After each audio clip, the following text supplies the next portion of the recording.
Welcome to the Flat Earth Debate, Uncut and After Show. I'm your host, Nathan Oakley, and if you are new to this channel, or you've not done so already, then be sure to subscribe. Hit the bell notification icon and join button if you'd like to become a Nathan Oakley 1980 channel member and keep up to date with the Flat Earth Debate.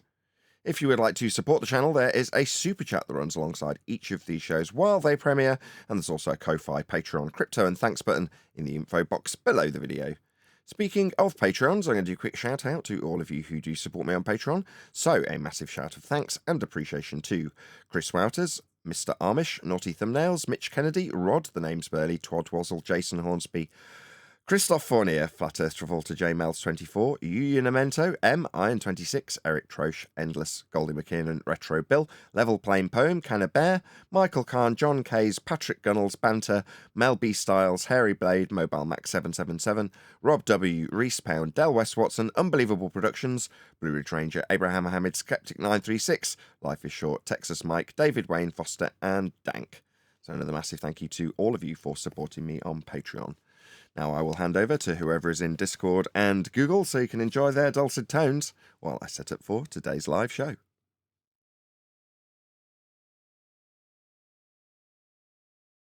How you all doing? There's not many people here. You remember there's a time zone change, Nathan. Is there? It's got everybody messed up.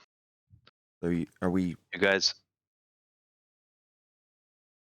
I was gonna say, you guys are an hour behind for us now because your time zone doesn't change until the last Sunday in the month. Ours already did change. So Okay. if it's affecting your numbers and everything, keep that in mind, okay? Okay. Okay. Yeah.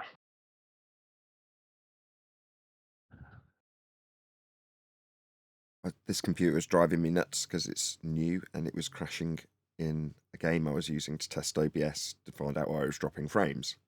Well, yesterday I got to the bottom of why it was dropping frames. I just lowered the settings till it stopped doing it, and now it stopped doing it, which is wonderful.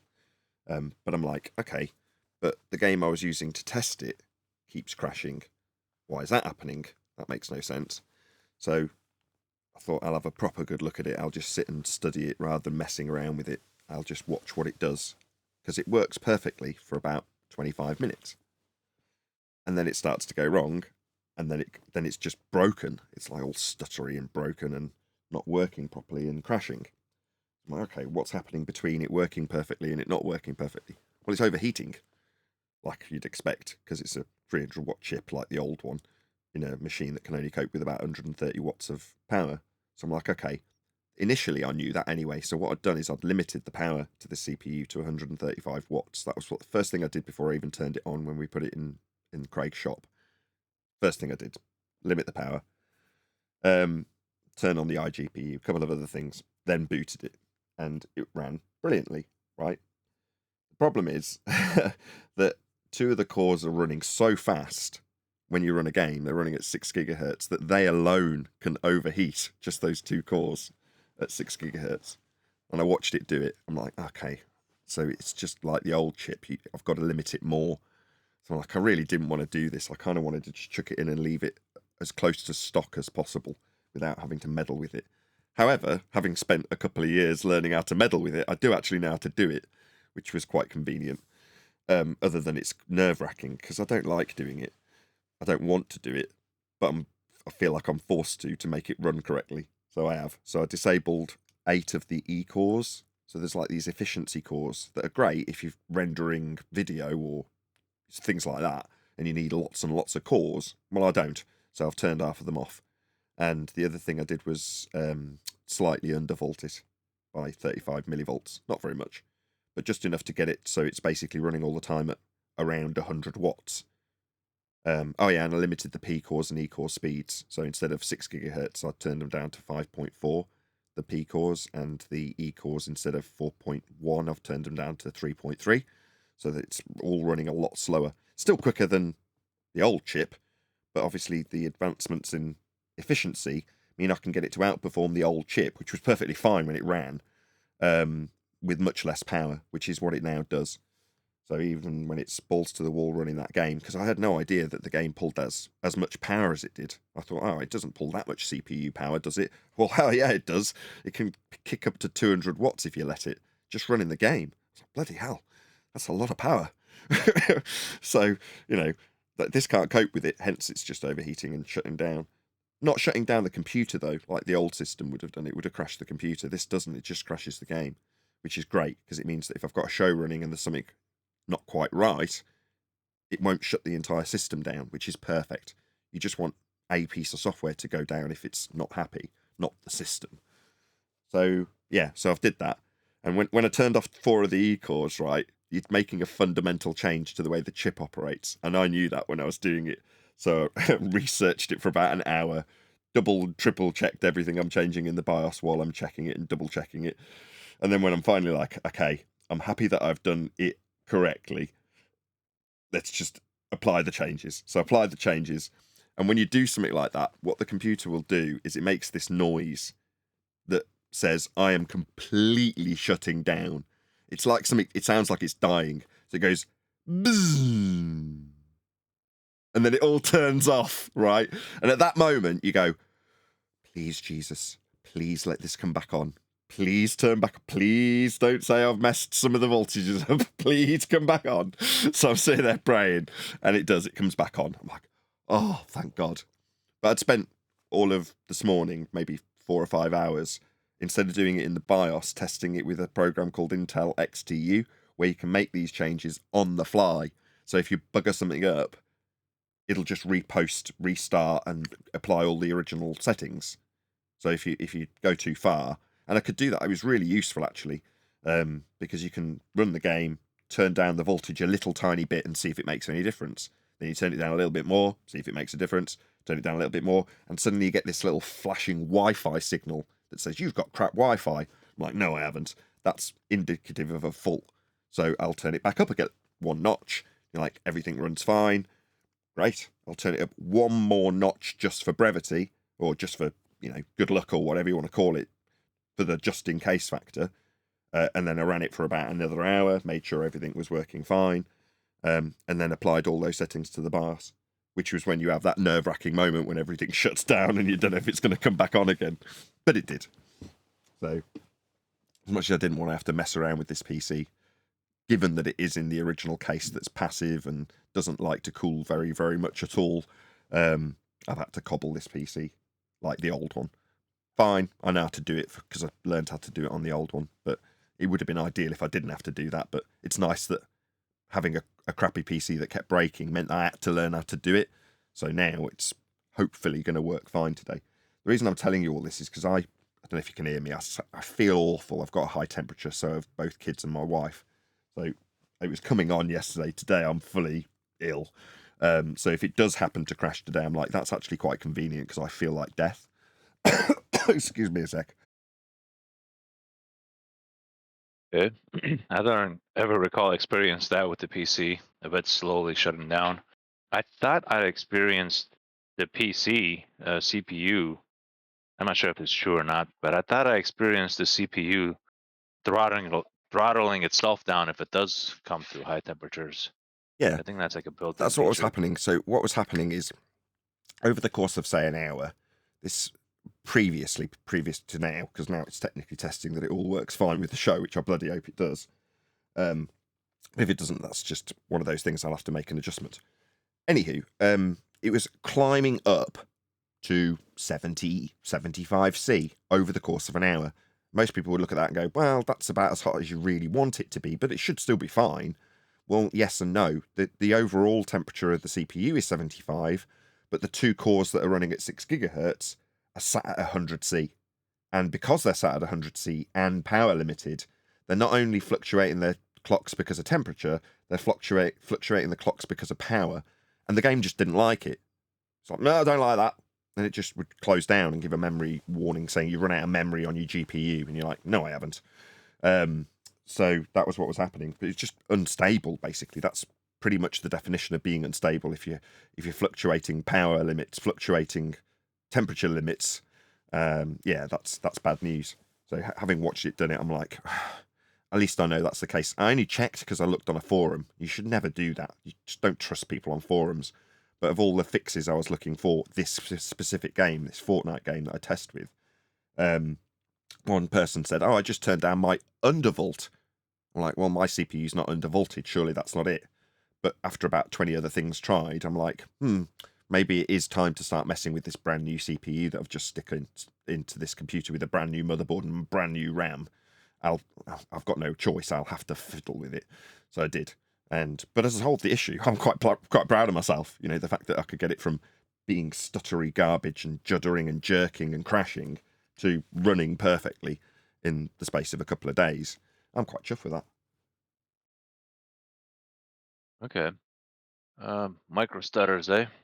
Not micro stutters, just full on stutters and frame drops, and not micro stutters. No, micro stutters are something that somebody who's a connoisseur of video gaming, who's playing at 240 FPS and really wants it to be running at 360 because he's got the very best monitor money can buy.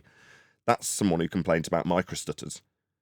Me, I don't want to do that. I'm not trying to get this computer to be fast. I don't want to run at 200 frames, 300 frames a second. I'm happy to turn on VSync, which everybody hates, so it's just buttery smooth and tear-free at 100 and whatever the frame rate of the monitor is, 144, which for this chip, which is very high-end, it's nothing. You know, it's designed to run these games at 300 plus frames a second. Very, very fast. I don't want that. I don't care. I'm not a gamer. I would like to play the game and have it run smoothly. That would be nice. But as for concerning myself with microstutters and getting an extra 0.1 second of latency, I couldn't care less. So long as it runs. But when I say stuttering, I don't mean subtly stuttering. I mean properly unplayable. You move your mouse, it doesn't move. Then a second later, it moves. It's just crap. It was just broken. So yeah, but like I say, the reason I've picked this chip was always... The hope was it would just work stock, but in the back of my mind, I knew I'm buying a very, very good chip to get maximum efficiency out of it. Well, to get maximum efficiency out of it, you've got to turn the clocks down. Trying to run it at absolute fastest speeds it can run out of the box even, it can't do in this case. So my choices are, if I want to run a fast PC, then buy a different case and water cool it. But I don't want to run a fast PC. I just want it to run and be quiet and not annoy me and never, interfere with my daily business. So that's it. Hopefully, now that it tends to run under about 100 watts on the CPU like the old one did, it definitely can keep itself cool. It shouldn't be hitting 100C anymore. Therefore, shouldn't hopefully cause me any problems. But I have made, like I say, fundamental changes to the architecture of the chip. In so doing, it might have a problem today, but bloody hope not. Anyway, I'm starting to repeat myself. You still got that same original case though, right? Yeah. It sounds like you need a better case that cools better or something, or is designed. Yeah, I agree. Okay. However, if I can get it to work, now that it's essentially a completely different computer in the same case, and same power supply, admittedly, but it's new RAM, new GPU, new motherboard, new CPU, new riser cable, everything in it's new, and the hard drives. So it's a completely different machine. But the rules of the case, which seem to govern this machine, are still the same, which is it can't cool very much. So, like I say, if it persists, I will just change the case and spend £200 or £300 on a bit of water cooling. Maybe I'm unrealistic. I haven't bought a PC or looked at water cooling parts for many, many years, but I'm sure for £200 or £300, maybe £500 at the absolute extreme, I could water cool this entire system. I would just go for regular cooling with the fans and just get a case that supports that, because it seems like if things don't get cooled good enough, components can wear out faster. Yeah, hence I've limited them all. So, everything's now running slower than it should stock and lower voltages than it should stock at lower power than it should stock. And in so doing, because it's good electronics, I can still get the most out of them at those low power ratings. So that's all you get when you go down the stack. When people look at the top of the range chip and go, oh, wow, it runs at 6 gigahertz. What's the next one down? Oh, it runs at 5.7. What about the one below that? Well, it runs at 5.4. They're all the same chip. It's just one's much more efficient than the other, therefore can run faster. But the less efficient chips go into the lower quality parts. Therefore, they're all coming off the same massive piece of silicon. They're all the same design. It's just which bits work and which bits don't, and how fast can it run, because how efficient is it? So when I'm looking for efficiency, I'm like, as much as it irritates me to buy a chip that's got things on it that I don't need, all I need is the efficiency. And why do I want that? So it won't make any noise. I'm in an apartment that's very small, so the computer has to be right next to me. So initially, 2 years ago, when I was moaning about the old computer failing, I'm like, I'd like it to do what this computer does, which is shut up, doesn't make any noise, doesn't irritate me. Hence, the guy who bought this computer, Paul, was like, oh, I know how you can achieve that. Passive computing. With 9 fans, as it now stands. But yeah, that will be the next thing. If it gives me endless headaches because it just keeps overheating, I don't think so, given that I've just made some pretty serious adjustments, then yeah, I'll change the case. That'll be the next thing, because then it is literally a new computer. It's not a new computer in an old case. Right. All right. Well, I say we should move on from the computer stuff. Might bore your audience. So, what else is there to chat I've about? already Who's bored here? my audience. Oh, it's all right. let's wake them up then. Let's wake them Fine. up. Did you hand out the G Plus link? Yeah. I put it in the wrong Yeah, you did. place. Whoops. I did, but I didn't put it in the right place. Now I have. Meantime, we got some folks in Discord, though I don't know if the chatters are here. Any of you guys chatty today? Mighty Mush is not here. He's a chatter. I'll hang around till a conversation gets going, then I'll make myself a cup of coffee, maybe a paracetamol. All right. Hey, Neil. Hello. How are you? Feel like death. A very high temperature. It got you today? It had me yesterday. It just got worse today. Are you saying you coming down with something? You don't too, sound Neil? good, Nathan. Come again, Neil. Come again. Said I could hear it. You don't sound too good. No, I'm not. But I'll be all right.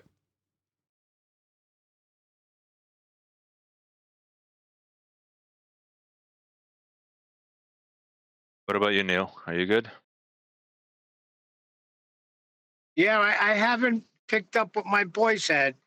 Well, all 3 of them were sick, but me and my wife didn't get it. It's still lingering on them, because I hear them coughing and I hear that they're not 100% yet. Yeah.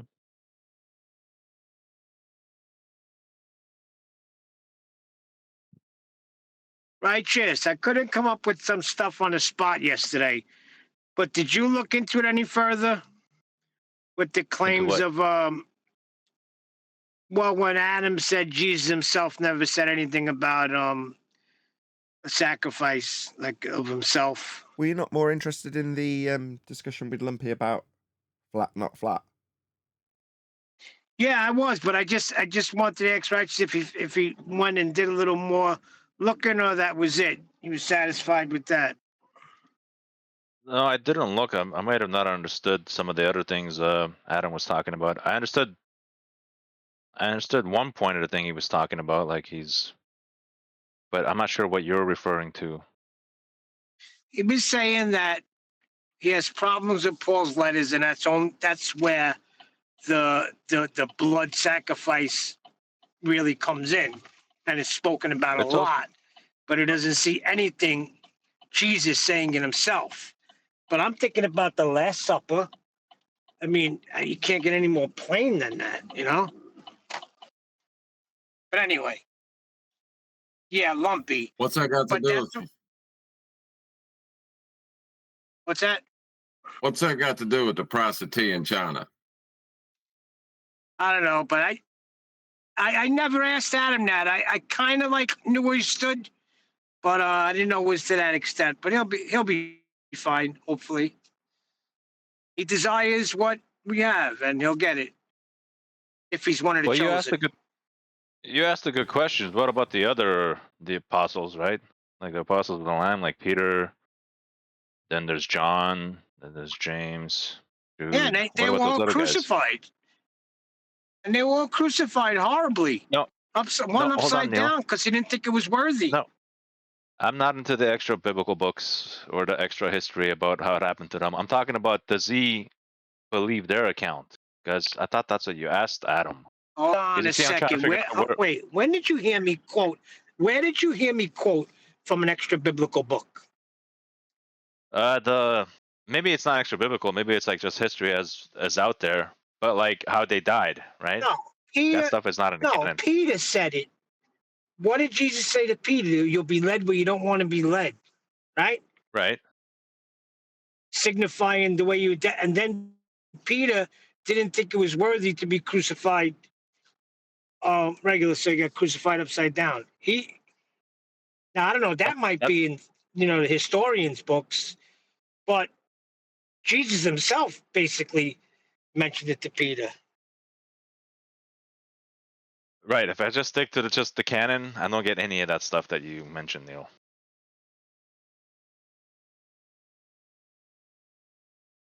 And that wasn't my point. My point was like, I'm trying to understand where Adam's position is with this whole Christianity thing. Is does he believe in the other epistles, right? Like by like Peter and so forth.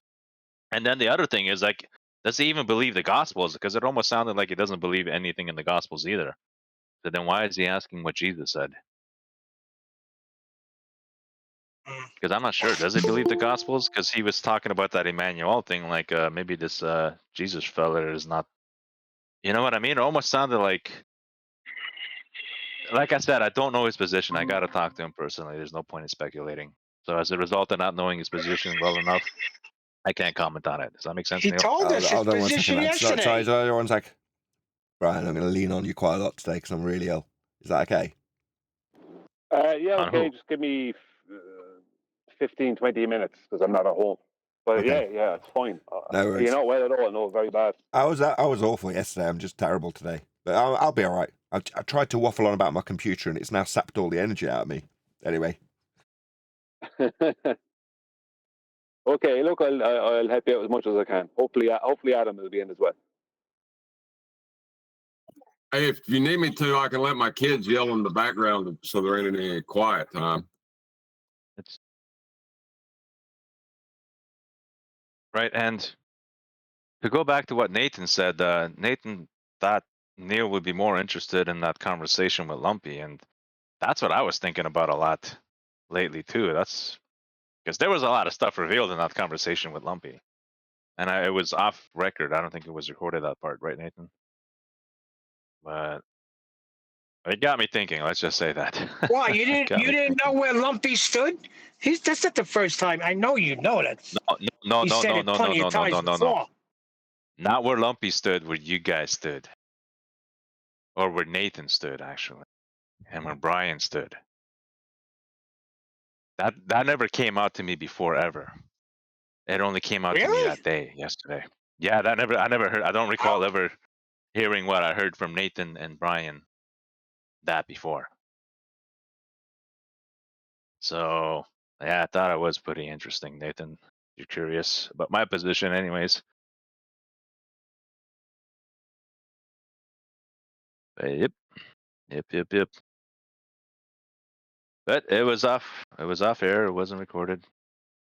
I don't think he started recording later. I knew. So you didn't know you was hanging out with a bunch of heathens then, did you? No, we're not talking about Christianity. We're talking about the Lumpy part.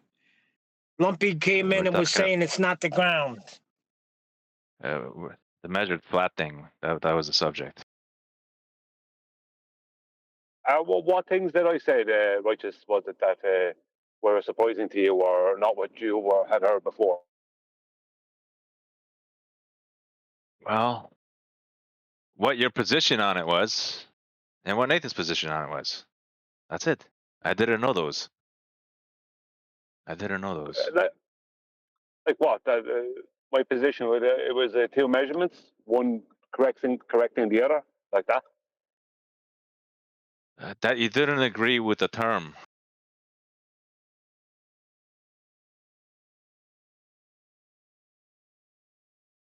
Which term are you talking? Brian, Brian, he's talking about how you don't agree when Nathan says Earth is measured flat. Oh yeah, well it's not that there isn't relevance to that. It's just that the way it comes across or sounds, it's just that the way it comes across and sounds or whatever, it just sounds strange. That's all. It doesn't mean that I can't say there's some relevance to it or I can't show examples of where it's true. It's just a case of the way it sounds is like hashtag measured flat kind of stuff. That's a concept or a description. Can't measure a description. This kind of thing. If I want to get pedantic about it, it's more to do with how people would critique Nathan on it. Do you know what I mean? That was more my thing with Nathan when I brought it up on it. So when a surveyor measures a zero elevation, they're not measuring it flat? That's not the point. The point is, it's not me arguing. It's not. I'd say it again. My issue was how other people would attack Nathan with it, not so much what it was. You know what I mean? So you're asking me. So a survey, but I'm not. Yeah, I'm not the person to have an argument with.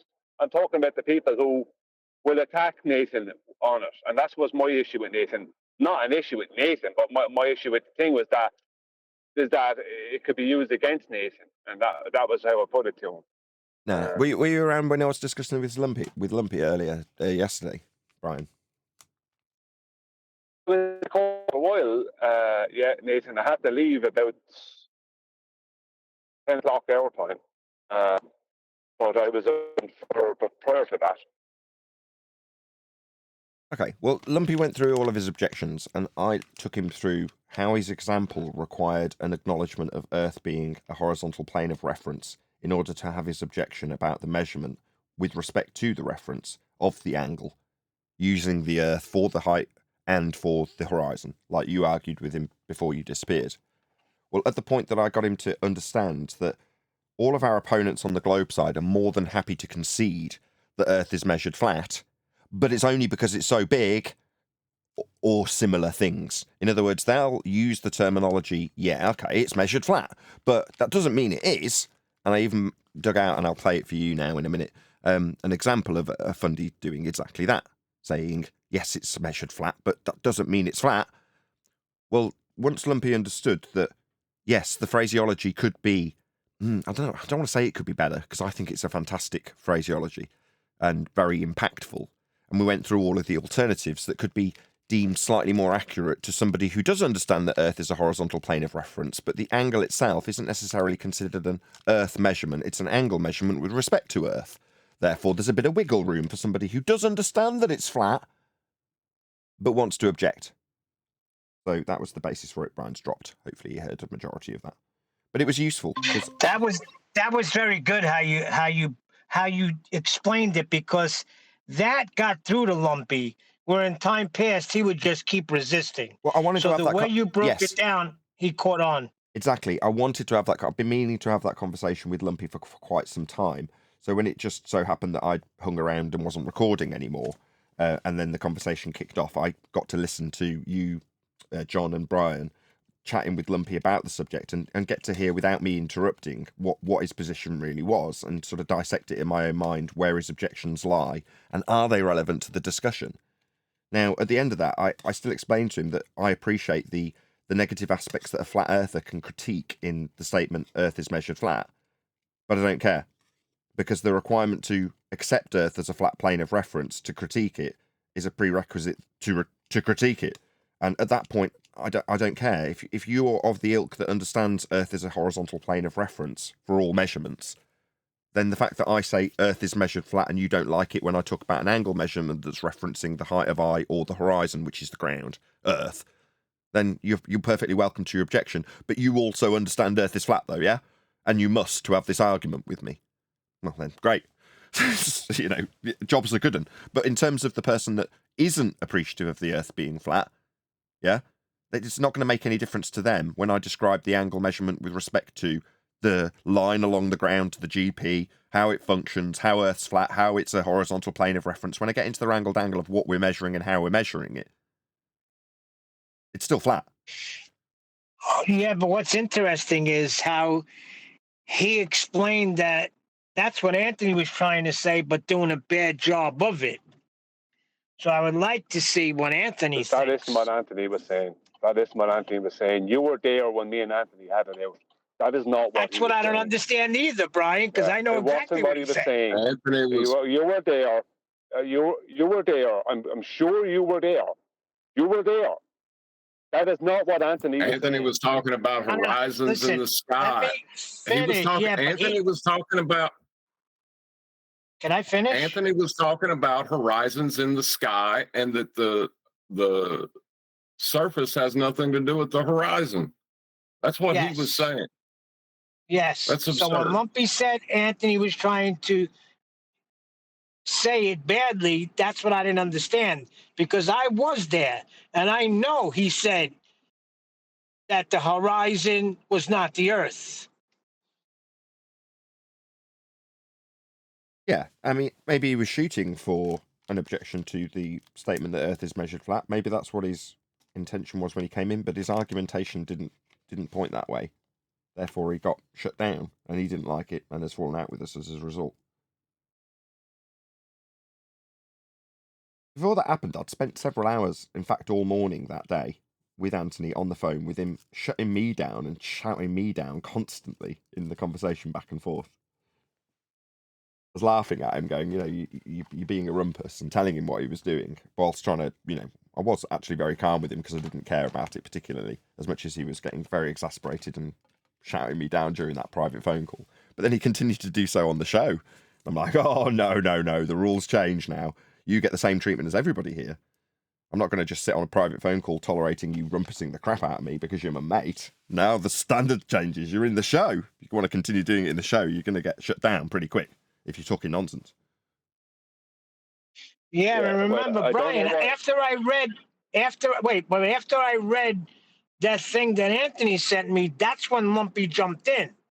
So somewhere along the line, it's tying in. No. Was Lumpy on the call with me, you, John, and Anthony? No. No, I'm saying, but what I read. So Lumpy doesn't know what Anthony's position is. I do, because I argued with Anthony. Lumpy's position was, his position was that you can't measure the reference. But the reference is out. So what are you measuring if you're not measuring out? And in the end, Lumpy said, well, ultimately it's a measurement of out. I don't know what the point of going against that was. I really don't know why Lumpy had a problem with that. You can't measure the reference. But the reference is what you're measuring. And he did say, well, ultimately at the end, you are measuring the out. But that wasn't Anthony's. Anthony was trying to take the horizon away from any connection to the Earth. That's what Anthony was trying to do. Now, he might have been trying to go down a similar route as Lumpy, but I don't see the point of this route. Because even Lumpy was arguing yesterday, he says the calibration. And he was talking about including the height of light correction. The height of light correction, and he said a calibration is not a measurement, right? And he said a measurement is not a calibration. But then I pointed out to him that the thing that he's using as a calibration, which is the height of eye, is a measurement. You know what I mean? Yeah, you got him in that. Well, it's not that I was trying to get him. It wasn't like I was trying to win. It was just a case of I was trying to point out to him that there's like the position he was holding. I understood it, but what was the outcome going to be of it? Like what outcome was Anthony looking for? What was the outcome he was looking for? The statement that you can't measure a reference is false. The statement that you can't measure your reference is false as well. It would be like saying that because Celsius is based on the freezing point of water, you can't measure the temperature at which water freezes with the Celsius scale. That don't make any sense to me. That don't make any sense, because why can't you measure your reference? If I'm referencing the ground, I can measure it. Why can't I? Because it's a reference? That made no sense to me. The whole thing doesn't make any sense to me why there's any resisting it at all when you got the opponents agreeing that the Earth It's flat. Only one or two opponents are agreeing to that. Yeah, Look, but they all know it. They all know it, Brian. I don't think they do, Neil. There's some bozos out there. I swear to God. But look, in the end of the day, I've never heard a baller say that it's measured any other way than flat. Yeah. I've been realising it more and more, the concessions we've had over the years, that we just didn't appreciate it in the moment, that they'd been confessing to measuring it flat, then giving disclaimers, and we paid attention to the disclaimers. It's like, no, you measured it flat then. Yeah, but only because it's so big. That's correct. Or the other guy, I'll give you a flat Earth because you had to. Yeah, conspiracy cats. Excuse me. Yeah, but in recent times, they're not going to be admitting that. They'll be saying the opposite. They're going to be saying the opposite because now they're being called out on saying that kind of stupid stuff. And that's the thing. They're going to be saying the opposite now. Then they can just show the measurement. That's simple, right? Yeah. How did we get onto this part again? Because Lumpy, I brought it up because I was very pleased that Lumpy had that discussion, because I'd been meaning to collar him and explain the position like I'd explained it 8 times previously in 8 previous discussions. That was the 9th time that had been discussed. And I'm very grateful that it does get discussed, because it sharpens the argument. It doesn't change my position. And when Lumpy seemed surprised when I understood his objection completely. It's like, yeah, I do. I've heard it 8 times previously. It doesn't change how I'm going to phrase this. And if you can find a better phraseology, I will quite happily do it. You know what I mean? It's not like I'm just being belligerent. I don't want to do it because other people are telling me it's wrong. No. I've heard it 8 times, now 9. You know, I'm happy to listen to it 20 more times. But it's only ever flat earthers that do it. Have you noticed? No Globers moaning about this. They're telling us it's measured flat. They're telling us it's measured flat, like John just said. That was it. Go ahead. I'm going to start soon, by the way. Ahead, but my point is, why are they doing this? Why are they deciding to try and critique the hell out of it? What's there to critique? I have no idea. I think it's because it seems too good to be true. That's why. It is true, but it seems too good to be true. It is. No, they don't like the truth. Maybe. I don't know. I'd like to go with the seems too good to be true rather than they don't like the truth. They want the fantasy, which is one spin. Maybe we'll get into it in the live show, but I've got to start. So, hello. Let's get it on. Good afternoon. Good afternoon. So I'm particularly ill today, so I'm going to be leaning on Brian a little bit. I don't know if he's home or not. You back home yet, Brian? I am, yeah. Well, fantastic. We'll cover a bit more of the video that we were covering with Sleeping Warrior yesterday after we do a few housekeeping questions. I need to go and get it from your... Did you send it me privately yesterday? I sent it to you private there, yeah, so it's in your private messages from me. Okay. Adam kind of gave it to you yesterday, but it's there in our private message. And we stopped at 31 minutes. Yes. Yeah, I can remember the time, having told it to you. Okay, I'll dig it out, see if I can find it. I seem to find your message. Okay, we'll do housekeeping questions while I'm searching for it. So, any evidence... There it is, Brian's Logic 22. Any evidence of a physical geometric sphere edge, that's a horizon formerly known as the curve of the Earth?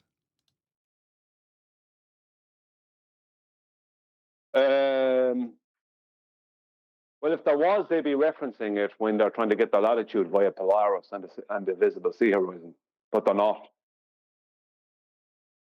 So, when you say formally... Sorry, Brian, I thought you were done. I am. When you say formally known as the curve of the Earth, how come you have people come in and saying that they never said that the horizon was Earth curve? That's what I mean by that. After the Black Swan. That's what I mean. That's why it's formally. No one wants to claim Earth curve anymore. I'd push to say horizon anymore. Well, the Earth curvature only exists in the maths, the Rumpus. Yeah, exactly. There is no physical geometric sphere edge for a horizon. The horizon is an Earth curve. My son claims he never said the horizon was Earth curve. Something we made up. Yeah, exactly. Well, there you go. So he's never said it's Earth curve. So basically your son's saying, no, definitely not me claiming that the horizon blocks boats and buildings and stuff like the math says, with a marked with an X labelled horizon, physical geometric obstruction, labelled in Alberoni's diagram here at sea. No, I'm not claiming a hill getting in the way, like in this diagram. Claim to be measuring the radius of Earth using that geometric tangent point Earth curve edge horizon marked at sea. No, I'm not doing that, says Baller. Oh, well, what's this? 90-degree, marked with C, leading to the radius of Earth, Alberoni geometric sphere edge horizon you formerly called Earth curve then? Does that answer your question, Neil? Yes. Next. Any evidence of Neil, X? your response should have been, welcome to Flat Earth. Then welcome to Flat Earth, or welcome to Flat Earth then. Because you just gave away Earth curve. You know, not that you had to give it away, but it was already gone. But the fact that you relinquished, I never said that. Well, it's not Earth curve, then that's the end of that. And it's over. No Earth curve, no ball, see you later. No radius measurement, goodbye. That's a good point. Yeah. If a funder was asking me, I would have welcomed into Earth curve when he relinquished his Earth curve belief, but it's Neil telling me about his son, so. And asking me why I'd say formerly known as. But that's why. Your son. Exactly, Brian. Good job summarising. I forgot to summarise the actual point I was making. Thank God you're here. Just to quote another baller. Go on, George. At the best, you've debunked R. Well, because Alberoni uses the sphere edge horizon to derive R. Yeah, I mean, you could say at best you've debunked the R value, but given that the R value is fundamental to claiming there's an Earth curve edge horizon, formerly known as Earth curve, I should say, then you need R. Yeah, but another quote. No one claims to see the geometrical horizon. Then welcome to Flat Earth. A big part of this discussion. Oh, sorry, Brian. No, I go after you, John. I was just saying a big part of this discussion anymore is just realizing when they concede, because they're so slippery about it. They concede the argument and then still want to continue to argue. Right, just for the chat. So INFE has decided to define what fundy means, and he's defined it as effed up. No. Fundy is just short for fundamentalist. So fundy normie, you got the definition of normie, right? Just someone who adheres to normie values. But fundy, fundamentalist. So fundamentalist normie. He's fundamentally a fundamentalist about adhering to normie values, space and orbits, etc. Anyway. Right, should we do a bit more of this video? Just want to put in something before we get started. Go on then. It's funny that we have people who are fundamentalists about being normal, being like a normie, not normal, but a normie. Like, you know, the similar types of education, similar nonsense, similar lifestyle type choices. It's just like, don't shake up this absolute normal I have here. No, this kind of thing. It's like, don't go shaking up this normal I've grown accustomed to. It's mad that people become fundamentalists on that issue. But that wasn't what I was going to say. I was going to say, if you remember, everyone had a problem with you saying and Kiwi saying and everyone saying, welcome to Flat Earth, and people were critiquing that a year or whatever ago, and now they're critiquing hashtag measured flat, right? It's like, and it's all Flat Earthers having a problem with it. It's like, what's wrong with you? Crabs in a bucket. It sounds silly. Go on, crabs in a bucket, yeah. Is that what you're saying? Yeah, crabs in a bucket. Yeah. Okay, I admit, welcome to Flat Earth. It was overused and used in like often. It was used at silly times when someone would say, "Well, I don't have the calculation for that." Oh, welcome to Flat Earth. You know what I mean? Stupid times. It was overused and used at stupid times by people. I get that, and I'm sure hashtag measure flat has been and will be too. If it hasn't been. Yeah. But you know, who are our enemy here? Who are you trying to? Because who are you trying to defend here? What are you trying to do here? Who are you trying to make it easier on? Why are you trying to make it harder on the people who come up with those things? Who are you trying to make it easier on then? If you're trying to make it harder, you're missing on it. FED. That's it. You hit it right there. Because FED put it forth That's what the problem is. If this would have came from Globebusters or Jiren, no problem. Everybody would be echoing it. But because FED labeled it FED bad, everything they say bad. I don't mind. The general perception of us as being somehow bad for being on the absolute cutting edge of this conversation doesn't bother me in the slightest. The fact that it's been that way since we started doing the debate, right back when it was the scientific method, when none of us knew our ass from our elbow when it came to that method. QE came and disciplined us all, trained us all up, got us to all understand exactly what it was, except Brian. He'd done that a couple of weeks earlier. But we all got a good grasp of what the scientific method was, and then started using it. People on the periphery, sorry Spurs, you're still coming up for this, you'll never live it down.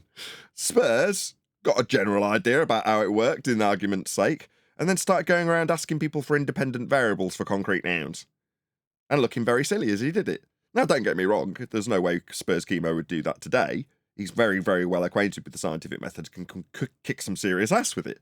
But back in the day when he was just learning, he was saying, all right, so the grass is green. What's your independent variable? It's like, no.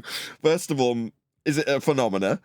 Yeah, is it being claimed to be scientifically validated? Are they actually postulating that they've got scientific proof when they present you with a phenomena? There's quite a few caveats that you've got to put in place when you're talking about science. It's very limited. But if you don't understand that, you'll start going around asking everybody for independent variables. Or, in Brian's example, welcoming everybody to Flat Earth. Or saying, moving forward into 2024, hashtag measured flat then? Well, no, not necessarily. Do you know it is? Have you proven that their claim that they just made used a flat Earth in the process when measuring? If not, don't say it. Yeah. Spurs used to drive me crazy, though. Brian, remember when he was saying that there was no gas pressure at all? Yeah. I was losing my mind. It goes back before science. Right. The whole pressure argument. That was even pre-scientific method argument, wasn't it? That's the very first one. Gas pressure without a container was Genesis for these sorts of things. And even people got that wrong. So, yeah, it's been that way since dot. That's how it is when you're on the cutting edge.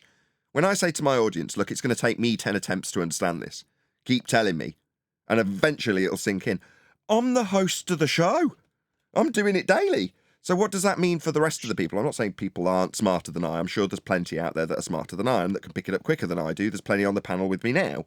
But what I'm saying, if I'm a general representation of the audience and I'm in the thick of it daily and it takes me 10 attempts to understand these arguments so I can slot them in and annihilate people with them, people who are just cursory watchers may think they've got a good handle on the argument, but it's going to take a solid year. It'll be 2025 before people have a really good grasp of how they can take a fundamentalist religious zealot globe believer's argument and point out how Earth is measured flat within it. They're not going to get that straight away. And because they don't get it straight away, they turn to the person who's on the cutting edge and go, you're wrong. I don't understand how to slot in an argument that the globe assertion comes with a flat Earth measurement. Therefore, you're wrong. Well, give it another year. Keep watching the show. Now that you all understand how Earth is absolutely a horizontal plane of reference, how Earth cannot have a sky vacuum, how all the claims of the globe that came with a scientific validity attached to them were false and didn't go through the method. Once you have stuck around for a while, you might understand and appreciate how to use these arguments, like they're used on the panel daily by people who are here on G+ and Discord. G+ more than Discord, sorry guys. What would be your naturally observed phenomena then? What? What would be your naturally observed phenomena of this flat thing that could be you would look at and you would say, well, that looks horizontal, let's measure that just to check if it is. Oh, way to demonstrate that you haven't got the slightest idea how the scientific method works. Is horizontal a phenomena? No, but you're the flat. No, Dumbo. Maybe you should sit down and shut up, Edda Bear, you stupid Dumbo.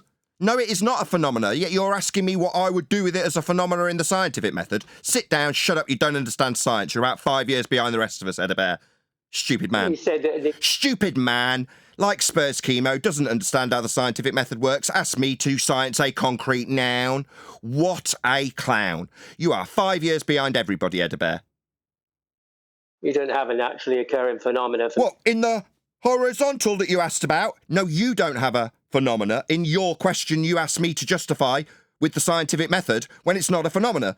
You stated horizontal. You are a bonehead. You don't understand science. You're about 5 years behind the rest of us. Now sit down and shut up. You claim horizontal. Shut up, silly man. What's the observer? Do you not understand a direct command from you, the ignorant one, who's just asked me to science a concrete noun? That means you have demonstrated yourself unbelievably stupid, and now you can sit down and shut up. Not keep talking. It's that simple.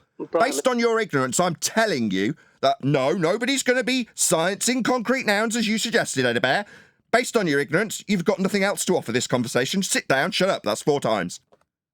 I'm just asking questions. That's right, all. well, then you're going to get kicked out because you're asking questions about how we'd science concrete nouns. That makes you moronic and you're no longer a part of the conversation. Get lost, you stupid man. Go and learn how science works. Right after Nathan explained how Spurs Chemo in his amateur days didn't understand what the scientific method actually was, you come with that stupid question. Way to go. Yeah, absolute perfect timed classic example of somebody who doesn't understand how the scientific method works, so they ask you to concrete noun. They ask you about a concrete noun now, it's going to be scienced. What? Yeah, way to demonstrate perfect example of not knowing how the scientific method works and trying to catch me out with your total ignorance of it. Are you going to know my horizontal? No, stupid old man. That's not how it works. Clearly you don't understand it, otherwise you wouldn't be asking that question. Well, he's got the problem with Earth measured flat, too, don't forget. Excuse me. Hello, Lumpy.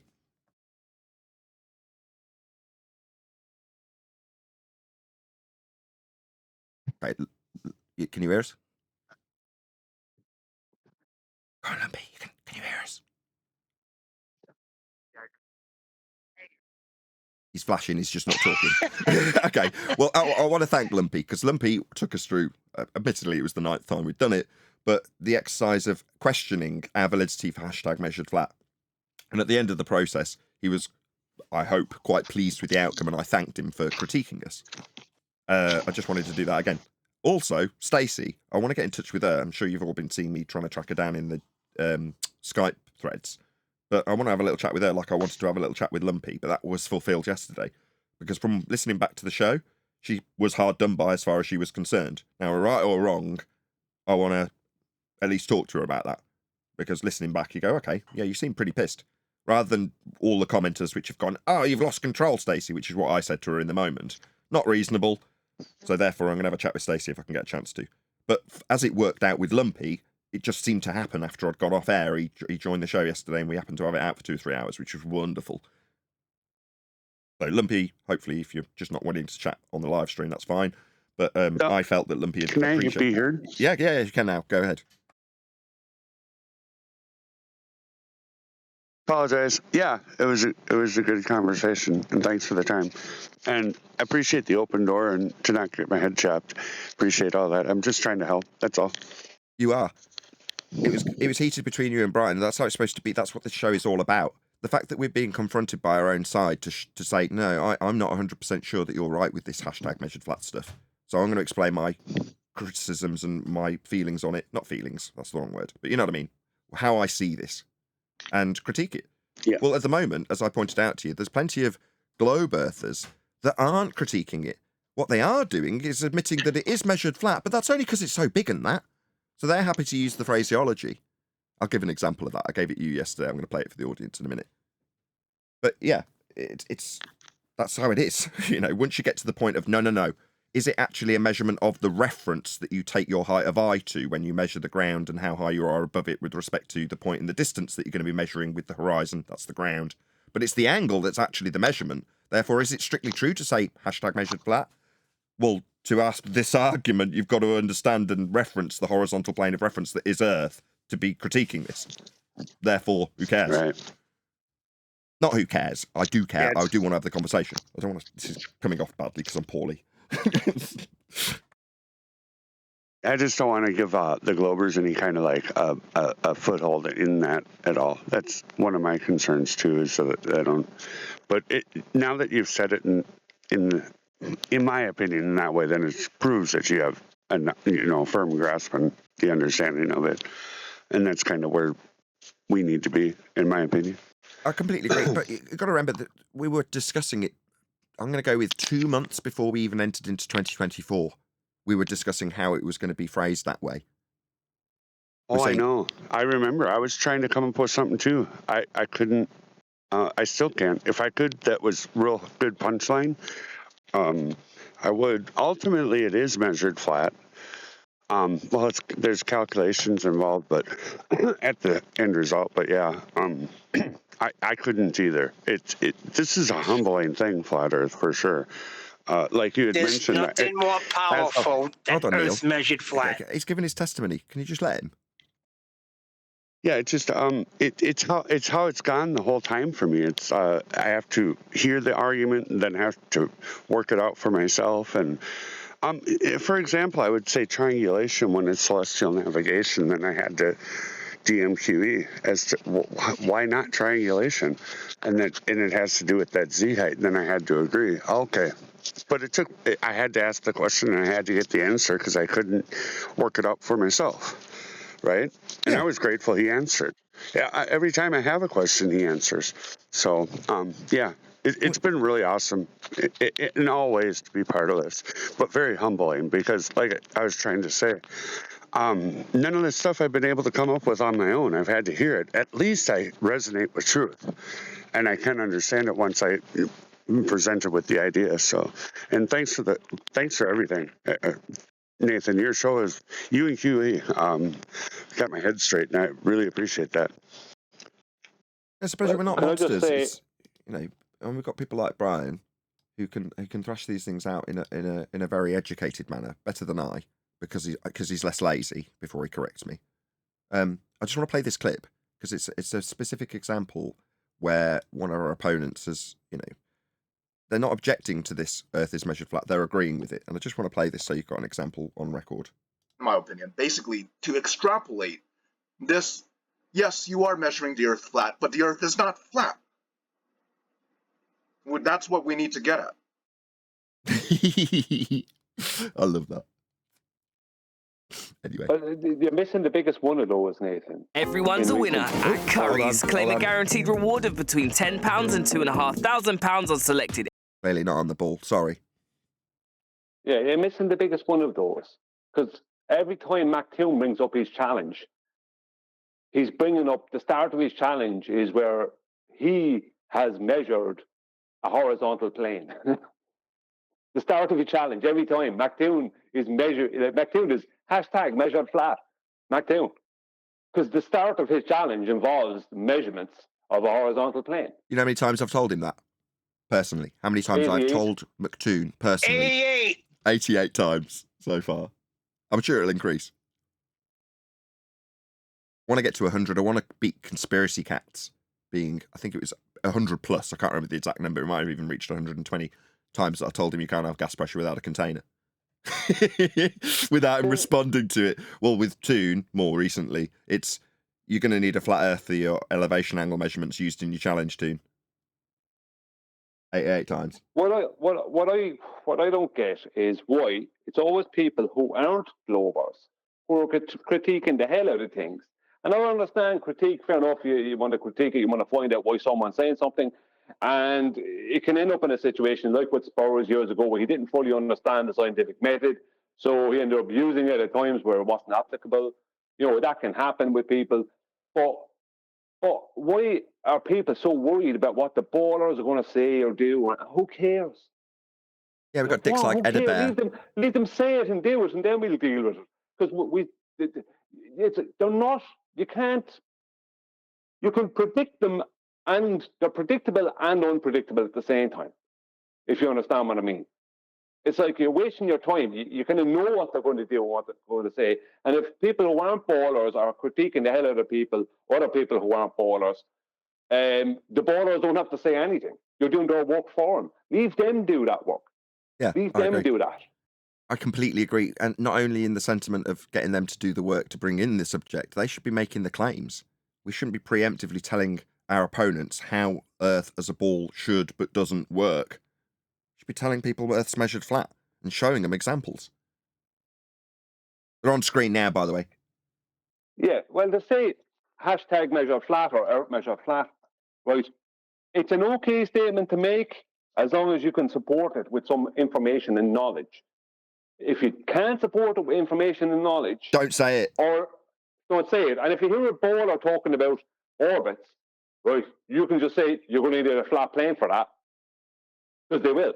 Right, you can say that to them. Hold on, hold on. You've told them don't say it if you don't understand it, but you've said orbits require a flat plane, which they do. I've done a full video on it. I'm sure you did one a couple of weeks prior, but nevertheless, understanding how orbits require a flat plane is fundamental if you're going to say that to a baller. Your orbits need a flat plane. How? It's on a Nathan Oakley 1980 video. I'll just go and get it. No. Just understand how it needs a flat plane before you say it. Yeah, but that's what I'm talking about. I'm talking about you have to have the information before you say it. Like, I don't use the term #measure_flat. Right? I don't use that because flat's a description. Right? We describe the Earth as flat, but it's just a description. It's a description of a surface, an overall description. So you're not measuring a concept, you're not measuring a description.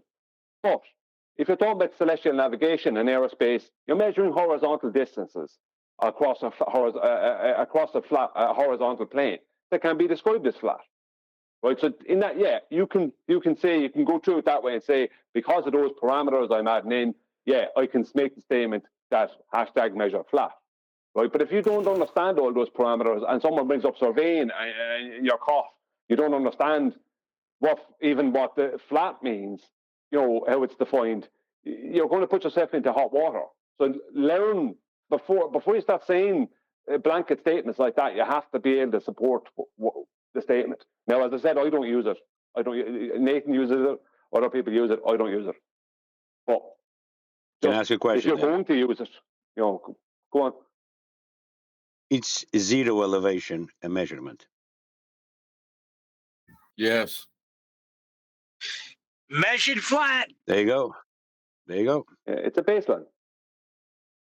Yeah, representative of Earth. Is it measurable? This is what we're doing here, audience, is going over is this really too good to be true? Is it really measured flat? Yeah, it is, yeah. It's not too good to be true. That is how Earth is dealt with. The whole transposition from flat elevation angle measurements to give you latitude onto a ball, back onto a cylinder, rolled out flat to give you a square map called the transverse Mercator. That whole process is only done to hide the fact that the maps function flat. All of them, without exception. Why? Because that's how Earth's dealt with. So when I say Earth's measured flat and dealt with flat, it is. Now, it's not too good to be true. It's not somehow going to be gotten around by our opponents on the globe side. They're telling us exactly that when they measure it flat, because they need a flat plane more than we do. They have more claims based in measurements for orbital motion and sphere Earth than we do. So they're going to be asserting a flat plane measurement more often than we are. I got that quote from Refracted Curvature, is on the panel now. Quote, "You guys need a flat plane more than we do." End quote. Because they do. This example on played a moment ago, and the Earth Awakenings, or whatever they're called, show with that Josh guy. Earth's so big, we deal with it flat. Yeah, that's basically #measured flat by a glober, with a justification for why it isn't what they are measuring. That would be the flatness. But they're measuring it flat, because they're asserting measurements. We're not. There's very few things that we have with measurements. And when we talk about celestial navigation, that's not a claim. That's not some bullshit claim about orbital motion. That's a functional methodology for saving your life at sea with a flat plane beneath you. Meanwhile, they're telling us, yeah, we know it's measured flat. Terrible timing. We're getting ad instead of the video I want. Oh, it's not even the video I want. What's going on? In my opinion, basically, to extrapolate this, yes, you are measuring the Earth flat, but the Earth is not flat. That's what we need to get at. We need to get them to understand that we're measuring it flat, but it isn't. That's what they're trying to do, because they've got to measure it. Like Toon in his challenge. He's got 15k on the table, according to his bullshit.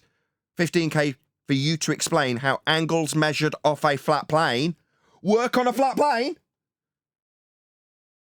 That's what he's doing for his challenge. 2 needs a flat Earth measurement of elevation angle measurements. He's got 3 of them in his challenge. And he's asking you how to work them on a flat Earth. Doesn't tell you how he got them. He got them from a flat Earth. They're angles off a flat plane. They need a flat plane more than we do. Get used to it. This is not too good to be true. # measured flat. Well, the thing is, right, that the latitude and longitude grid could only have been measured and can only be measured. You can only get your latitude off a flat plane, right? So that is the baseline for all maps, after that. So the coordinates that they might place onto somewhere like Sydney or Perth or somewhere else in South Africa, whatever, they'll be wrong, right? But they'll fit a globe. But they're still going to be on. They're still going to have to use. They're still going to have to come back to, when you're talking about actual navigation, you have to come back to the Earth treated as flat. You know what I mean? Because aerospace treat the Earth as just a flat plane, a flat unmoving plane. You know, the celestial navigation treat it the same. No matter what you do, that's what it comes back. When you have to address reality, you can't bend it and warp it into something you don't want it to be, or you might want it to be. You know what I mean? You have to. We're talking about measurements of big areas. You know what I mean? Over whatever, a short distance or whatever distance, over whatever period of time. You know, if you're talking about an airplane flight from like the London to Los Angeles, 11 hours. 11 hours of what? Of not accounting for our curve and rotation. That's 11 hours of that. So what is it then if you're not accounting for any of these things? What are they measuring? What's that distance? That's a horizontal distance. That's parallel to what? Parallel to being sea level. Indeedy. Right, let's get on a bit more with Anthony Riley on Flatsoid's channel. So, oh no, wrong video. So, as is always the case, please let Flatsoid know at Nathan Oakley 1980 sent me. I'm sticking a link to this video in the live stream chat right now. So if you are watching live, please click on the link and share the algorithmic love with Flatsoid. If you're not already subscribed to Flatsoid, I don't typically advise people to subscribe, but he is a friendly. He's on our side. So yeah, check him out. Subscribe today. Leave him a comment. Help him in the algorithmic love. And hopefully if I can tell people to do that. I wouldn't normally, for a friendly, add this little disclaimer, but the whole point of getting people to go over to other channels to say at Nathan Oakley 1980 sent me is so that were the person to respond, they would put a link to my video in their video, helping us in the algorithmic love, which we so sorely are lacking from YouTube. Hopefully that's given enough time for the people who have gone in and let Flatsoid know at Nathan Oakley 1980 sent me to get back, and we can carry on with this video. So we're at about the 30-minute mark. Check out yesterday's video if you want to see what we've done up until now. It's on let's say universal primer. Let's see if we can dig this out, Flatsoid. But whilst Flatsoid's doing that, and I'm eating my tea, let's take it a step further, because this is the bit that really screws you, and it really screws our friend in chat called Glenn, because Glenn thinks that if you put a set of scales, he thinks that because the scales show an increase when the pressure's in there, he thinks that can only ever mean that weight. Okay? And that's consistent with weight. But what I'm going to ask you is, when we're back at the scenario where we've got a single gas molecule, I'm going to stick my weights, or the weight that the scales, I'm going to stick the scales on the ceiling, the up part, right? Mm-hmm. Tell me, at what point will the scales measure a pressing force against it? Well, the scales don't usually account for buoyancy. Yeah, but we've got them upside down on the ceiling. Which is why you can hold a scale. Listen, they're upside down on the ceiling inside the container. And at some point... So his response was, scales don't deal with buoyancy. So after hijacking the effects of buoyancy, relabeling them with weight, and then describing only the downward bias in air, his answer is to say, well, if you stick a scale upside down, it doesn't comport with that. It's not buoyancy that it deals with. That's his response. I don't know if you want to add something onto that, Brian. Yeah, well, see, this is the problem. Can anyone prove that weight is a force that weight is a force, and secondly, that it's exclusive from buoyancy? Because I can prove the complete opposite all day, every day. See, this is what they did. They hijacked the down vector of things, you know, in the medium of air, and call that weight. And then they said that weight is a force, and it's a force because that mass is being given weight by a force of gravitational attraction. So they wrangled all that off of. They just basically cut Archimedes' principle in half and used the downward vector and call that weight, and then used the upward vector and call that buoyancy. When the downward and upward vector is all buoyancy, there's no weight involved. And what Anthony's pointing out there is you put a scales on the ceiling and you leave a helium balloon go, and it'll go up and hit the scales, and it'll register something if the scales is a sensitive enough scales. Do you know what I mean? It's like, right, so what's that then? It's the same scales, but the vector is the opposite. So which is which? Is that buoyancy? How come we just register buoyancy on your weighing scales? Because weight doesn't exist. Simple as. Point, there is definitely going to be a force exerted on the surface of the scales, and an increase in pressure will be demonstrated when it's upside down on the ceiling. When is that point? What? I would like to point something out. We've got to. We're back to the single gas molecule inside the container. It's bouncing around freely in all directions off every surface at 600 miles per hour. That's the speed that they claim that the molecules are moving around at. Not my speed. That's the claim, between 400 and 600, depending on the molecule, right? One molecule is bouncing around, ping, ping, ping, ping, ping, ping, and we've got a set of scales upside down on the ceiling, and there's going to be an impact. There's going to be a measured force applying against the scales when it's upside down on the ceiling. When would that point be? Because of that one molecule of gas. Yeah, that's why. But when? Tell me when it would be. I mean, the weight that one molecule of gas would have when it's going is up. like. Brian. Just saying, when it's going up, that's when it will hit that. That's what the lad didn't want to admit. Didn't want to say there.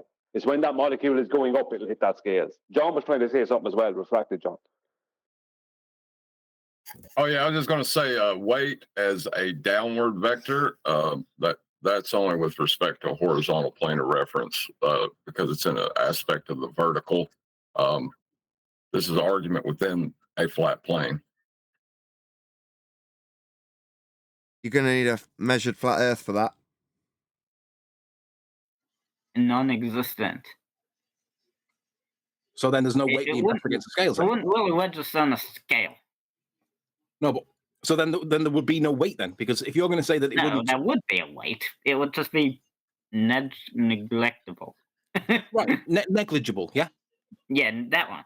Okay. That's all. But there would be a weight though. It would press against it eventually, right? So I want you to tell Glenn in chat, when the scales are upside down on the ceiling, when is the point when it will measure a force?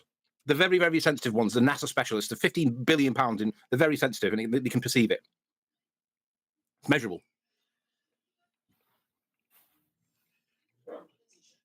Come on.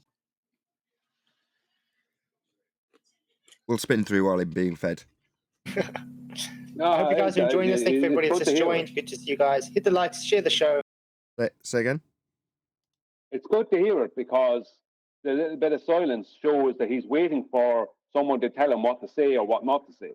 Because what he's not saying there is, Anthony's saying, so when is that one molecule, when will that register on that scales that's on that ceiling? What the guy has to say is when it's going up, right? So not weight then, right? As weight is defined as a linear downward vector force. So when the molecule is going up, it'll hit. It can only be going up if it's going to hit the scales on the ceiling. But the guy doesn't want to admit it, and he's waiting for someone to give him what it seems to be sitting there waiting for someone to type out what to say to him, and then he's going to say that to Anthony, or tell him to take this tactic. Really do appreciate it. I've got all night to wait. I don't mind waiting. I'm just trying to really quietly eat my tea as well. You can probably hear me, but take your time, Luch. It's fine. So yeah, it's just the same thing that I said basically. Like gas. Okay, the compared volume making it more challenging to detect with ordinary scales. But everything that you just said there was incoherent. I didn't understand any of it. Oh, okay. So gas does register on a scale, but when? But the weight of a gas is often much less than that of a solid or liquid substance of comparable volume, making it more challenging to detect with ordinary scales. These are super sensitive scales. These are from NASA. They cost £25 million, and they're able to measure the negligible impact of a gas molecule against it. Just one. This is not hypothetical. This is real. You can actually buy them. They're super, super sensitive. Right. I want you to tell me, when will the scales measure the force of the molecule, or when will it measure the weight of the molecule when it's hanging upside down from the ceiling of the container? Come on. So really simple. A 5-year-old knows this. You know it, but you just don't want to say it. Well, take the scuba tank analogy I made last time. We'll come to scuba in a minute. We're going to finish this point first, because I'm not happy that you're not answering. We all know. Just for the audience's benefit, Anthony Riley has not forgotten that the guy lied about the definition earlier. So they've been trying to hunt down that reference, and he's like, well, I'm just eating my tea. We'll move on to scuba tanks later. But he, meanwhile, has not forgotten that the guy made up a citation about, I don't know, 10 minutes ago. No, that you know the answer. Well, and we all know listen to what he said a few minutes ago. It's obvious he's reading that straight off a screen. Now, you'd have to read it. If it's a citation on a screen, you'd have to read it. But he waited around till that point came for him to read that, because he's waiting for someone is typing it out and sending it to him. Right, because he said exactly what I said, and then he read it off. Yeah, because he's not speaking naturally there. Yeah, he's not speaking naturally. He's going, bloody, blah, blah, blah, blah, blah, bloody, blah, blah, blah, like as if he's reading it off a screen. Yet he's trying to act as if that's coming out of him naturally, as if it's coming from his brain to his mouth, and you know what I mean, and out audibly. Like, no, you're reading that off a screen and someone's typing it to you. And that's what's happening. You know, and he will not admit that when that scales will register what he's calling a weight, when it's on the ceiling, is when that gas molecule hits it. He won't admit that. And he's been told, don't admit that, just keep avoiding it. Scuba tanks. What do you want me to say? I want you to explain to me, when will the scales show that there's a weight to the gas molecule when the scales are upside down on the ceiling? When will it show the weight? What? Come on, it's not difficult. You know, we all know that you know the answer, and we all know that you don't want to say it. When the gas particle goes up, we'll keep reiterating it every time this fundy ignores it. What is the answer you're looking for? When it goes up, that's what gas does. You've just got a downward bias, and you need gas to go down, go boom, boom. That's why I was trying to explain to you, with your explanations coming out, about how it goes up when there's a scale on the ceiling. You just don't want to say it, because that means gas don't go down, go boom, boom, go splash, splash, and form puddles and homogeneous layers pressing down on the gases below, as is described by the citation that you gave. Oh, come on. And it means that weight is a joke. Yeah, exactly. Let me change it. Let's go to the basics, and we'll put it on the ground. So now it's on the bottom surface. When will the scales show that there's a weight to the molecule? What? We've got a container. It's just cube. See, at this point, when the guy's like, when will the scale show a weight? When your opponent says, as a reply to that question, just say, I'm done with this man. He is mentally retarded and can't answer a simple question about when a scale will show weight. His answer to my question about a scale showing weight when it's on the ground was, wah! This guy's a moron, a complete waste of time, isn't he? He's sneaky now, though, Nathan. There's rather than him being he is a moron. But the point is, he's sneaky, because him saying that, as if what kind of weird question is that? It's like he doesn't want to answer that when the molecule hits it. He doesn't want to answer that because he knows then Anthony's going to switch it around and put the scales on the ceiling and go, when the molecule hits the scales on the ceiling, will it register the same will the same number come up on the scales? Yeah, I get that. He doesn't want to say when the molecule goes down and hits it. Because then Anthony will say, okay, so when it goes down on the ground, when's it going to hit it when it's on the ceiling? When it goes up? He doesn't want to say either. Yeah, I get that. A cube-shaped container, yeah? And we've got a molecule bouncing around at high velocity in all directions randomly. And we've just put a set of scales on the floor. They were on the ceiling upside down, but now they're on the floor. Okay. Yeah. When will the scales register a weight? When we put the container on it. No, there's no container. There's just a single molecule bouncing around in all directions inside the container. Just one molecule. Yeah, inside the container, right? Yeah. So we measure the container. There's no... Now he's just being deliberately obtuse, isn't he? Yeah. Container. Just no. Acting like he doesn't know. Oh, well, if we're in a container with a scale inside it and a gas particle bouncing around, ping, ping, ping, that I've had explained to me 5 times, then the container's on the scale, right? No, you obtuse little prick. Scales are on the inside. We're not going to measure the container. We'll come to that in a minute. We'll deal with scuba tanks in a minute. Was he just rumpusing while Anthony was getting the clarification that he tried to obfuscate by playing dumb? He tried to rumpus that. Anthony bringing him back on track. So now it's just pure tactics then, right? Yeah, scuba tank. Let's get away from this container with gas going up to hit a scale on the roof. Let's go to something else quickly. And when you try and bring me back on track while I've tried to obfuscate and say, so the container with the gas particle inside it and a scale inside it and the gas particle bouncing around inside it, that container's on the scale. Let's move to scuba tanks. This is pure tactics. You've got to lie to Glurf. He's already lied about a citation. And now it's just pure tactics. If gas goes down, go boom boom, as per his citation, then surely it'd be really easy to prove. Because that's your worldview, fundies. That's you, globe-believing numpties. You have this worldview. Your site... Go on, Neil. It's just scummy behavior. It's ridiculous. Your citations say gas go down, go boom boom for atmospheric pressure. Anthony Riley forced him to define precisely what his paradigm of a world that's a sphere has for gas behaviour. Now he won't even admit what a gas particle in isolation will do if there's a scale in there. It's what? He won't even do it. Yeah? You think this is real? You think your gravity is real? Fundies watching on the ball side. This is what you've got. Now it's tactic time. We've got the gas molecule bouncing around inside the container in all directions randomly at high velocity. We've now got scales on the bottom of it. It's a very sensitive NASA scales. 50 bazillion pounds, right? When will it measure the weight of the molecule? Tell me. We know that you know the answer. I mean, there's also the factors to consider, like buoyancy as well. There's no buoyancy here because there's only one molecule in the thing. There's no medium. Right. There's no medium. It's just one molecule bouncing around in all directions freely, as per the gas law, and we've got a scale at the bottom. Say again.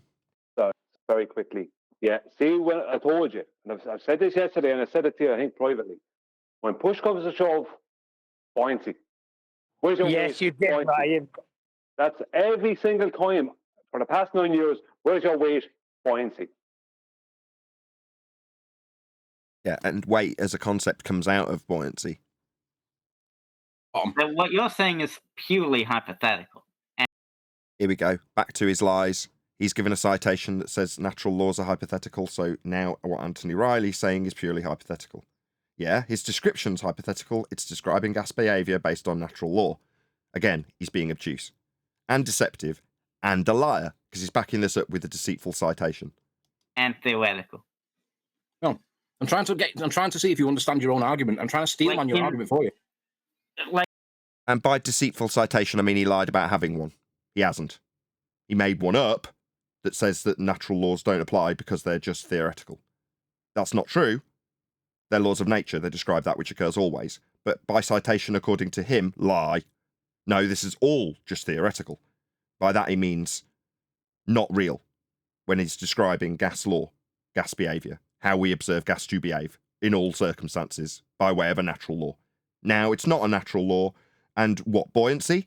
So laws apply when he wants them to, and if he's going to extract out weight, downward always, he won't even admit that gas going up hitting something would create something generated on the scale by his example. No, because it means gas goes up then, doesn't it?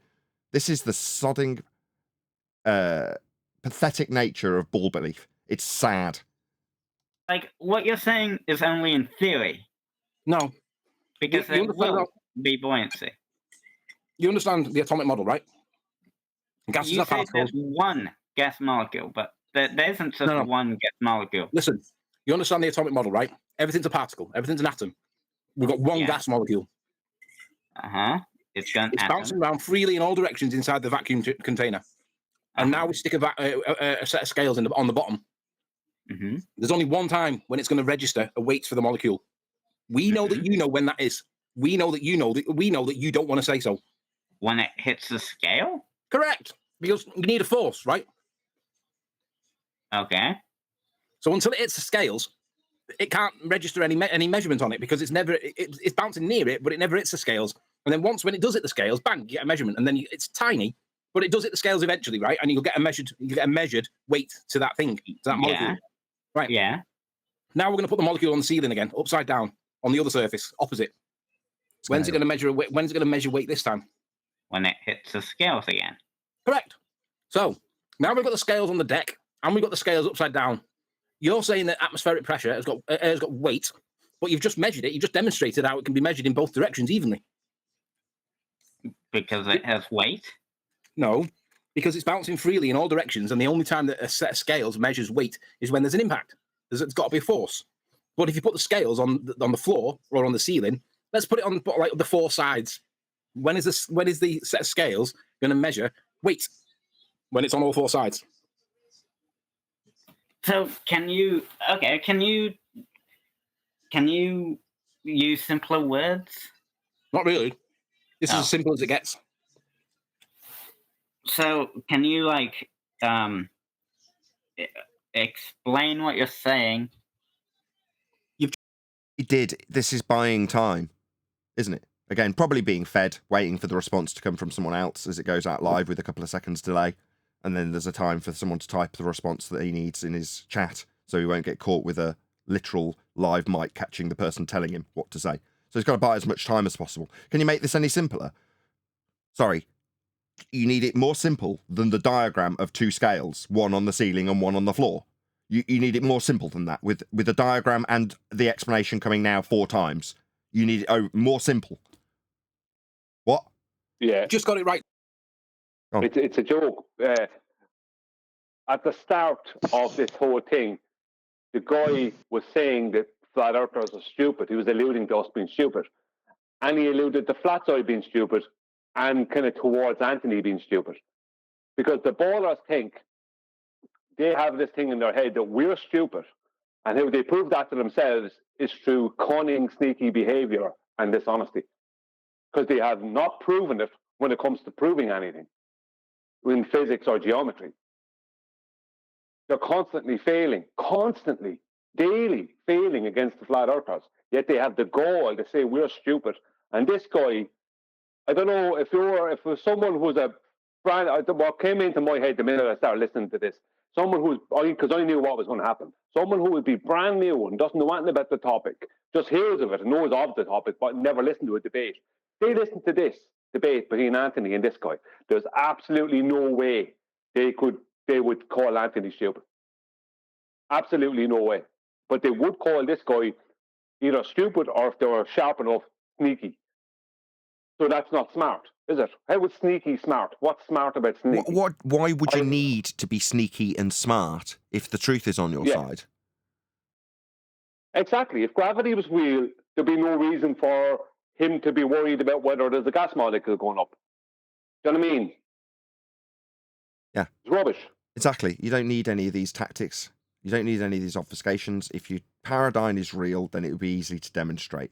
There's a reason we're becoming more refined as flat earthers, saying #measured_flat and demonstrating how the earth functions on a daily basis. It's easy when you know how. But we don't need to offer up tactics. We don't need to rumpus our opponents. We don't need to do any of those things. Yeah? In fact, quite the reverse. We'll have clowns like Edebear claim to be on our own side, asking how we science concrete nouns. That's what we'll ask. We'll get asked by our supposed own side. Yeah? This is a joke. The truth is on our side as flat earthers. And as Adam was pointing out when we were off air, I don't often hang around off air, but I wanted to talk to Lumpy and There's a couple of other things that needed to be done, testing, namely. I won't get into that now, we're live. But Adam was pointing out in terms of the detrimental effect on my YouTube earnings when we are suppressed to all hell, that it is, in fact, aside from the detriment in finance, a massive compliment. If the truth was not on our side, there would be absolutely no requirement to censor us. None. And when we babbled on about ice walls, they didn't. But now we talk about Earth being measured flat and give examples. We show celestial navigation and the mapping. And now we are censored. While our opponents, who are propped up, held highest in the search results, babble nonsense like this. And avoid awkward questions about how something that is supposed to be inherently true, like gravity, you can't even answer how gas behaves with a simplistic diagram and an explanation that's come 5 times. That's pathetic. There's a damn good reason we need censoring. It's because we have the truth on our side, not you, globe believers. And it terrifies you. I'm speaking to you if you're a globe believer in the audience now who's come and left some snarky comment in the last 5 years. You know the truth's on our side by now, and it absolutely terrifies you. And I'm going to start rubbing it in. Your behaviour is that of scared animals, cornered. And I'm going to start pointing it out more and more. This behaviour now isn't the behaviour of somebody that knows they're right. Can I give a quick example? Yeah. That happened to me just today, just this morning. 3 weeks ago or more, about 3 weeks ago, I had a diagram in one of my videos that showed an angle and a side length. The angle being measured with a sextant horizontally between 2 known landmarks. And the ballers came at me saying, that can't work, that doesn't happen. It wasn't my diagram, it came from a marine site and marine navigation site. I said, yeah, it does, you can do that. No, you can't do that. Several weeks later, 2 or 3 weeks later, I've proven to them that it can be done. And some of them still don't realise it can be done. I did it for them, everything else, right? One guy wouldn't even concede after 2.5 weeks, after he did the maths himself, alongside my maths, wouldn't even concede that he ever said that it couldn't be done, when he was spent 2 weeks saying it couldn't be done. So I removed him off my channel after putting up with years of trolling from him. And now this morning, because I'm attacking their spherical trigonometry, I have this other guy trying to challenge me on it, on the same thing, and trying to give me this scenario where I couldn't use it to gain a distance to the shoreline from a boat. Right? It was a scenario using a triangle, but the scenario meant I needed 3 triangles, not 1. And I said to him, I can't do it with that. And he said, so you're saying you can't solve for a triangle with just an angle and just a side length? I said, that's not what I'm saying. See, straight away, he had to try and make it out as if I was saying something I wasn't. When I was pointing out that his own challenge required 3 triangles, not 1. That 1 triangle alone, because of the position he put me in, meant that I can't use that triangle to find my distance from the shoreline. But I can create another 2 triangles off of that and find my distance from the shoreline. But the one he gave me, I can't do it with. And because I told him I can't do it with that one, he straight away had to try and misrepresent me. You know what I mean? Why did they need to do that? Why did this guy this morning need to do that? When, why? Why did this person feel the need to do that? Well, I'm glad you brought it up because it means we can cover this, which was covered off air with you, me, and Adam yesterday. I did mention it in yesterday's show. I was like, oh, that thing that you wrote out really moved me. Do you remember? Well, now it's actually on screen. I'm going to read it out. If spherical trigonometry is actually a thing that's used in the real world, then please answer the following question. If I have a side length of 5.29 and 2 angles of 96 degrees and 114 degrees, what is the individual lengths of the 2 other sides, and what is the third angle? Please perform this without the use of a radius, diameter, or circumference of a sphere, as they are not necessary to find the length of the missing sides and missing angle in the real world. Trigonometry? You are also not allowed to use real-world trigonometry as a conversion process. You must purely use claimed spherical triangles. Please leave your answers and calculations/processes in the comments section of this video. Thank you. Yeah, because I took away their radius, because their radius is the baseline for their spherical trigonometry. And I gave them two angles that are already sum to more than 180 degrees. So they don't adhere to 180 degrees as a baseline. In trigonometry, you must adhere to 180 degrees. It's triangle, straight lines and 180 degrees internally. You can't have less or more, it has to be 180. That's what allows you to do trigonometry. But they claim curved lines and more than 180 degrees. Okay, then I'm taking away the radius that you're going to use as your baseline. Now you don't have that radius, which has nothing to do with trigonometry. Now do your trigonometry, claim spherical trigonometry. And all I've been getting is attacked simply because not one of them, and anyone can go to my community posts and see it, it's on the community post, and look into the comments. It's that I'm stupid, I don't know what I'm talking about. I know all about maths, all this other rubbish, yet not one of them can complete the challenge. And the guy this morning who actually misrepresented me, he tried to misrepresent me, just so people are aware, he actually said to me in a comment, I need to know what side length that is to be able to do this. And I said, pick anyone you want. I said, I don't care, off you go. And I'm going to up the challenge to even further now in the close future. I said, anyone you want. And he still didn't do it. He said, I need to know what side length it is to be able to do this without the radius. I said, anyone you want. No, never did it. He came back attacking me and then trying to misrepresent me. And it got to the point where I actually did his challenge, which was a stupid challenge involving a situation where I couldn't get my distance to a shoreline with the triangle he was trying to have me create. But I did it with 3 triangles, and I gave him from two different scenarios, 2 different distances, because he didn't define the scenarios. So instead of completing the spherical trigonometry challenge that I had there, right, that they claim is in the real world, and they use all the time supposedly, not one of them can complete it, because it's rubbish. There's no such thing, right? You can claim there is such a thing mathematically by creating a little globe or a little sphere, but it doesn't matter. It has no relevance to reality, the measurement and what goes on in the real world. And all of them would rather attack the person telling them that than actually prove their claims, because they can't prove them.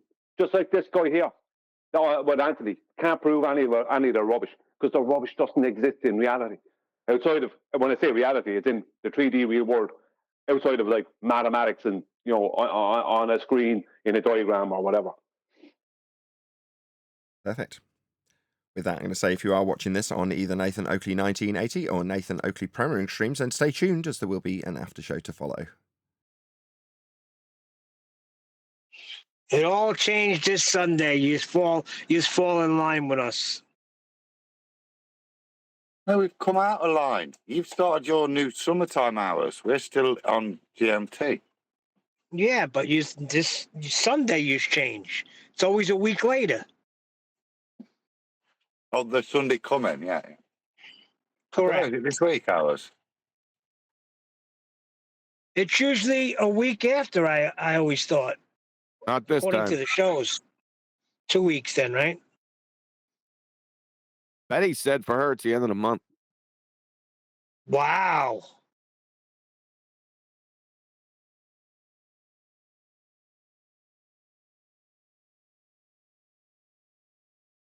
So we got up to 41 minutes, Brian. Of 3 hours and 40 minutes. Nathan? Say again? You're not interested in going through more of it here now? We can do, I suppose. Yeah, sure. Why not? Like, we're not doing anything else that I'm aware of that's pressing. I would like to get a drink. Scales received the collision. It'll measure a weight, and it was on the floor.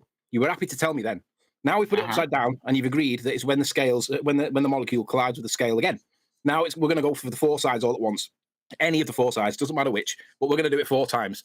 When will the scales measure the weight of the molecule? Come on, you've just got it right twice.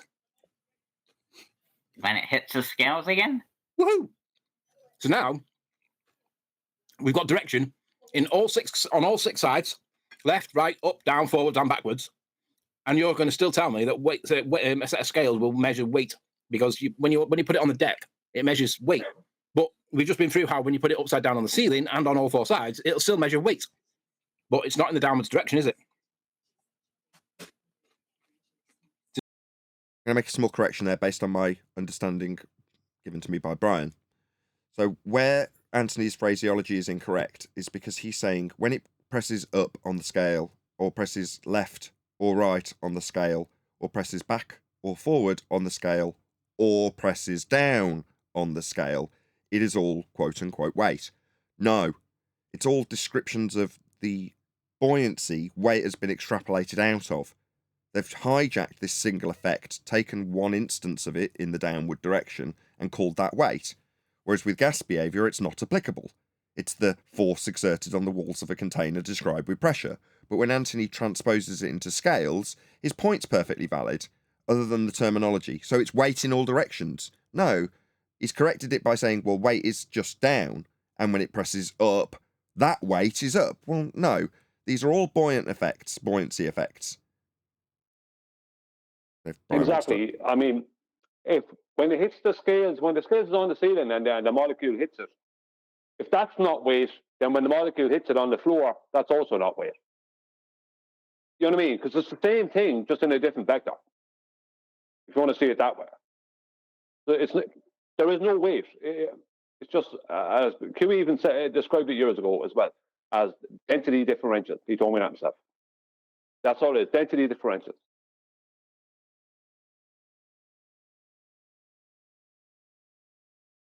Obviously, with gas, because gas is a constant movement, it's not exactly applicable to a gas molecule, right? But when we're talking about what they're claiming, describing as weight, like the hot air balloon is sitting on the grass, and it's full of air, but it's sitting on the grass, right? The basket is on the grass, it's not after lifting off. If there are scales underneath that, there'll be a big weight claimed to be pressing on the grass.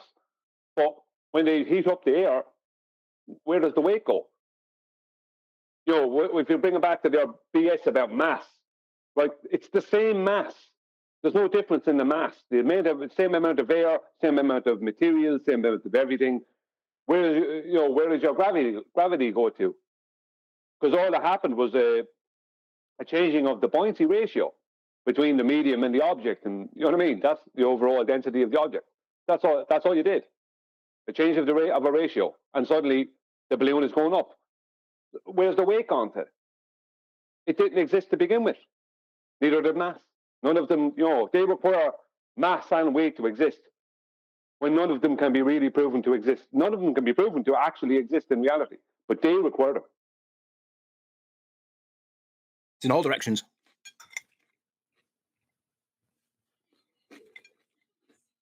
What does this do to your definition for? When a gas molecule bounces around within a container, and at the point where it hits the scale, the scale would measure weight. Yeah, and if the scale's on any of the surfaces of the cube, it's going to measure weight every time the particle or the gas molecule bounces off it. Oh, only when it bounces off. Yeah, you're correct. Yeah. So scales are not measuring weight, are they? Because they're measuring weight in all directions, not just down. But you got to give him props there, Brian, because he's so close to what you're saying there. Would you not agree? Yeah, Anthony is close to what I'm saying. He is close to what I'm saying, but he's not 100% on board with me yet. But he's close to what I'm saying. But hold on, Neil. Hold on. If you just took him to this example right now, it's a shame this wasn't live, and said to him, where you say, well, it's all weight in all directions, but weight is, matter of fact, just down, the accurate word to describe that is buoyancy. Not only do you describe it accurately, because weight is only down, and you're describing things hitting the sides and the roof, it also takes away their opportunity to say, oh, well, when it goes up, it's buoyancy. Yeah, it's all buoyancy. So when you say, well, you can't describe the force of down with gravity when it's the same force in all directions for gas. Yeah, that's called buoyancy. But they will go, gravity causes buoyancy as the gas goes down. But he's already, obviously, in this particular example, he's already got him up against the wall, hasn't he? He's already there. He is, but in this example, buoyancy doesn't take hold because we're talking about gas behavior and one molecule of gas that's moving around, let's say if it's at 15, 20 degrees Celsius, it's moving around at a rate of probably 1 to 1,500 miles per hour. That in that container. So that that's a phase issue and temperature issue. So buoyancy doesn't even come into it there. But I don't understand what you're saying, but because it doesn't come into it because the molecule of gas is going to move around regardless. Well, the opponent actually covered that in terms of it being described within buoyancy, or maybe it was Anthony, I forget who. And there's nothing displacing something else in a medium. But my point wasn't that it's an accurate description of buoyancy. It's more that where he's saying, well, weight could be applicable in all directions. Yeah, but weight isn't applicable in all directions. So what is? Well, the extrapolation from it comes from buoyancy. I'm not saying this necessarily is a great example of buoyancy. That's not what I'm saying. I'm just saying where he said, well, so weight down, weight up, weight sideways, weight forwards, weight backward. No. Weight is still just down. So what word are you going to use? Well, buoyancy. That's where weights come from. But when you're describing this effect in all directions, you might have something displacing another medium, going down or up. But it's all just buoyancy. Yeah, that was my contention because he keeps saying weight. Yeah, but they have to almost claim up weight.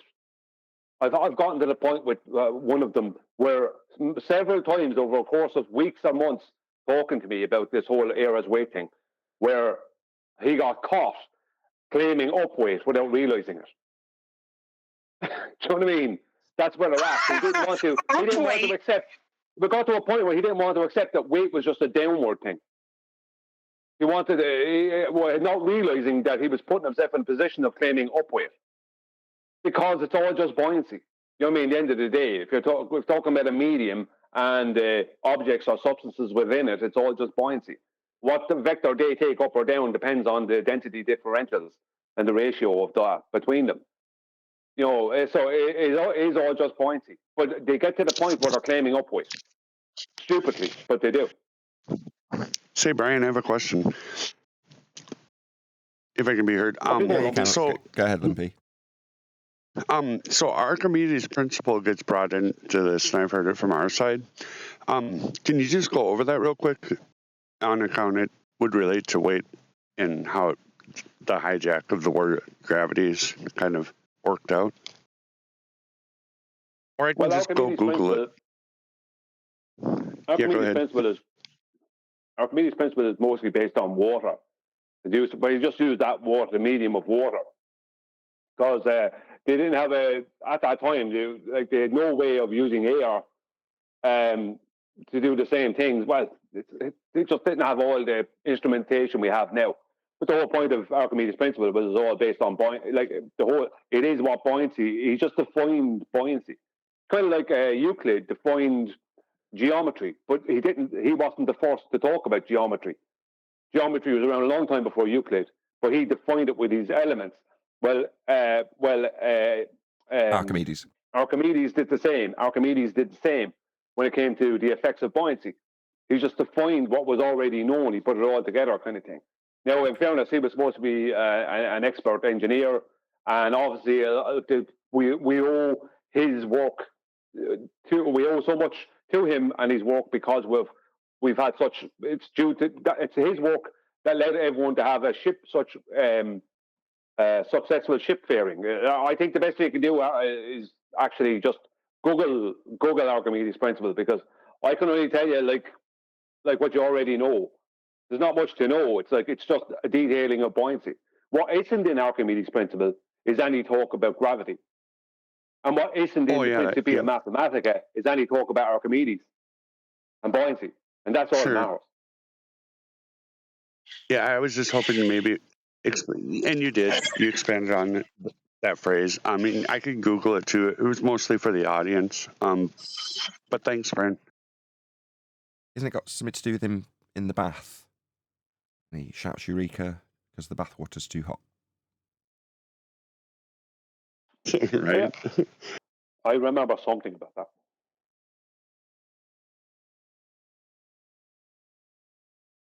No, that was in Interstellar when she solved gravity. No, she yelled, Eureka!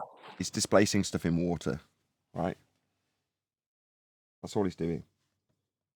Yeah, a large portion of Archimedes' principle is about displacement. And it's true Let me give you an example. If I have a ship, right, the ship will displace, right, based on what they would call its weight, but it's actually its buoyancy. It will displace a certain amount of water, right? And if you have another ship that's equal in volume, right, and equal in size, but it's made of a lighter material, I have to use the term lighter, right, it won't displace as much. Or if it's the same exact ship, but it has less cargo in it, it will displace less water. But if both those ships are made of two different materials, right, and they both have water, and they both sink and go down to the bottom of the ocean, right, then they both displace the same exact amount of water because there's the same volume. So it's kind of the displacement is all based around floating, not based around things that sank. Because you could have a glass ball of 2 foot in diameter and a steel ball of 2 foot in diameter. Obviously, the steel ball is more dense, but the both of them will sit at the bottom of the ocean and displace the same amount of water. So when people try to bring weight into Archimedes' principle, it's kind of stupid because it's about the density differential and the ratio between the overall the overall density of the ship, including everything that's in it, including air, including every piece of cargo, and the density of the water. And it works exactly the same with air, and it works in all situations with all mediums.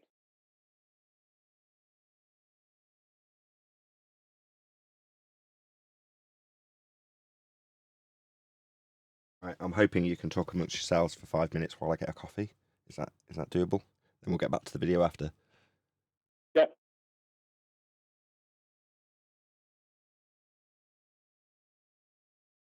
So QE, is it an open panel today, or are you doing a treatment?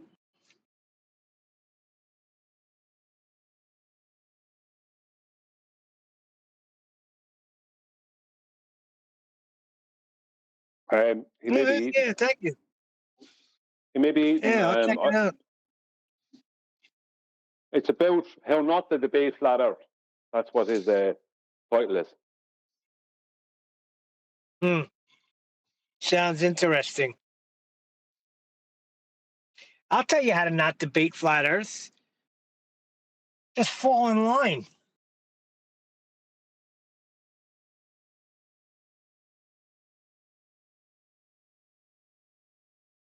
Has anybody seen Choco? Haven't heard from him in a couple of days.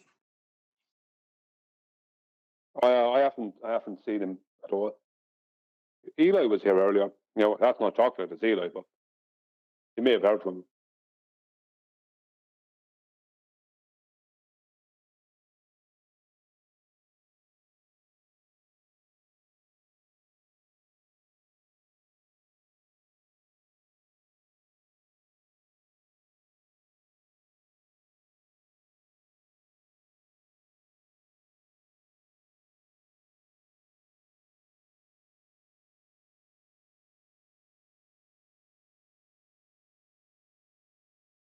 Yep, that'll be totally dead air. I'm coming back in from.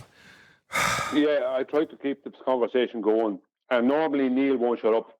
But then as soon as it was time to start a Second, conversation, I need to get a drink. Neil just won't talk. John, Eli, anybody? There's 30 people here. Really? Can I not get 10 minutes? I'm really ill. I need a drink. Please, can you chat? Otherwise, I've got to end the show. I can't sit here with 5 minutes of dead air on the recording. I'll keep it going. Give us a second. I did ask a question, and then I was asking another question, and I just missed the freaking order because of it. Well, I'll keep it going somehow. So, Neil.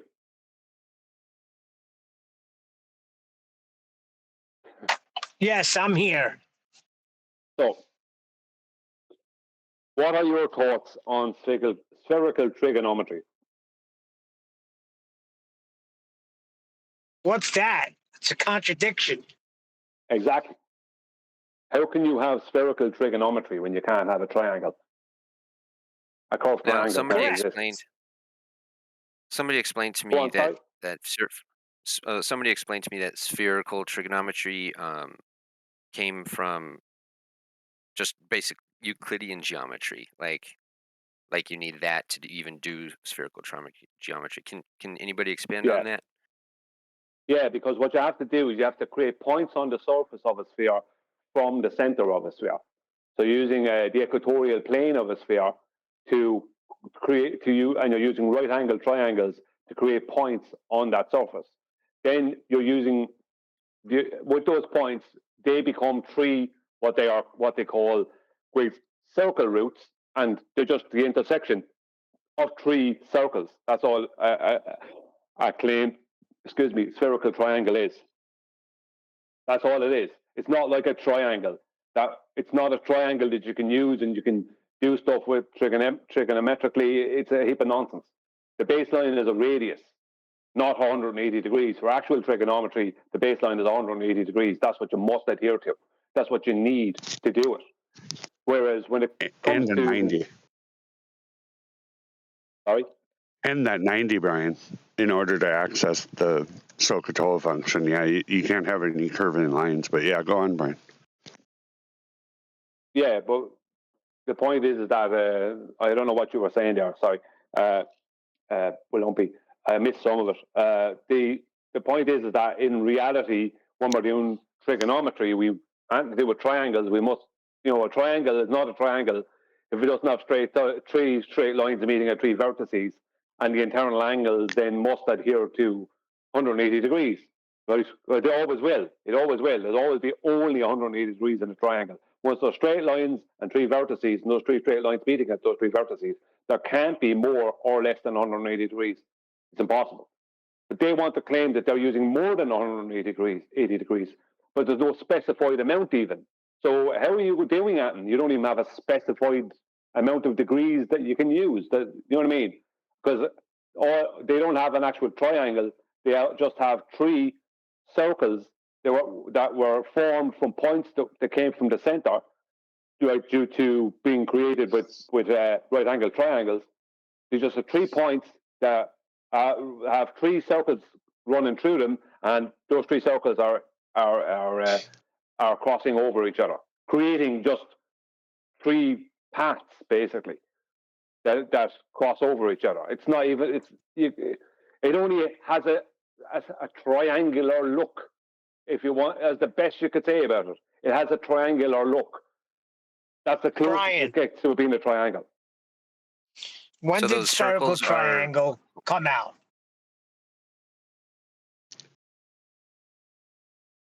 Go ahead, Brian. No, go. Whoever is talking from Discord, go ahead. I was just going to add that also for trigonometry, you need a right-angle triangle, and also you need 100. And Brian's covered it perfectly. You do need 3 straight lines that add up to 180 degrees, but there needs to access SOHCAHTOA. So they're saying spherical trigonometry, right? Well, they don't have that 90 or a triangle, so it's silliness. Really is what it is. But yeah, Brian did it come explained out, it really well too. Yeah, when did that become a thing? I don't know, Neil. I don't have the answer to that. I don't know. But you can do trigonometry with isosceles, equilateral, and saline triangles, but it's done. You need a little bit more information with those than you do with a right-angle triangle. Well, how I was taught was you would break it into multiple triangles. You just put a vertical line. So if you have an equilateral triangle, you break it into 2. That's one way of solving it. Yeah. So that was my point. That was my point to the ballers, Lumpy, several weeks ago. Yeah. They were saying, the diagram I was showing, that wasn't even my diagram, was impossible. And I said, no, it's not. I said, it's not even remotely impossible. It's used all the time because there was only an angle and a side length. And up to today, they're still trying to say it's impossible. You're just breaking it into 2. So you're right. You are using a right-angle triangle to find different elements of it. But the point is that you're still starting off with a scalene triangle or isosceles or whatever. You know what I mean? Okay. It's like, but no matter what way you twist or turn it, none of this is going to happen without 3 straight lines meeting the 3 vertices and internal angles of 180 degrees. Otherwise, you can forget about it. Thank you. So the mechanism that rounds those triangles is those circles they draw through the points? Yes. Did I understand that right? Okay. That's correct. And then, but the they're points still are created drawing from those... the center to the surface. Yeah, and they draw circles through them points. Yeah. Okay, and then So those are the rounded triangles, right? Well, they only have a triangle look about them. They're not a triangle because they don't adhere to what a triangle is. They just look. Right. They just have three. They're just three lines. Sorry, not straight lines, but three curved lines that are intersecting. That's all it is. Yeah. Okay. Cool. Thank you. That's actually helps. No worries. There's videos on my channel. Some of them might be a good bit down the list though, because I covered some of that stuff that you were talking about there with the angles from a center point. But you don't need them. You understand it, so no need to deal with it. But they don't have any proof for their. They have no proof for their spherical trigonometry. They have nothing. They must have a radius to even begin to do it. Without a radius, they have nothing. We don't need a radius in the real world to do trigonometry. We have no need for a radius. Yeah, every part of geometry, if the internal angles of anything, the internal angles of everything, or not everything internal, the whole makeup of two-dimensional and three-dimensional geometry, it must adhere to the number 9. Every single shape, two-dimensional or three-dimensional, all the internal angles all come back to 9. So if it's not, that's why one of the reasons why Pythagoras, who was the godfather of right angles, triangles, like why Pythagoras was so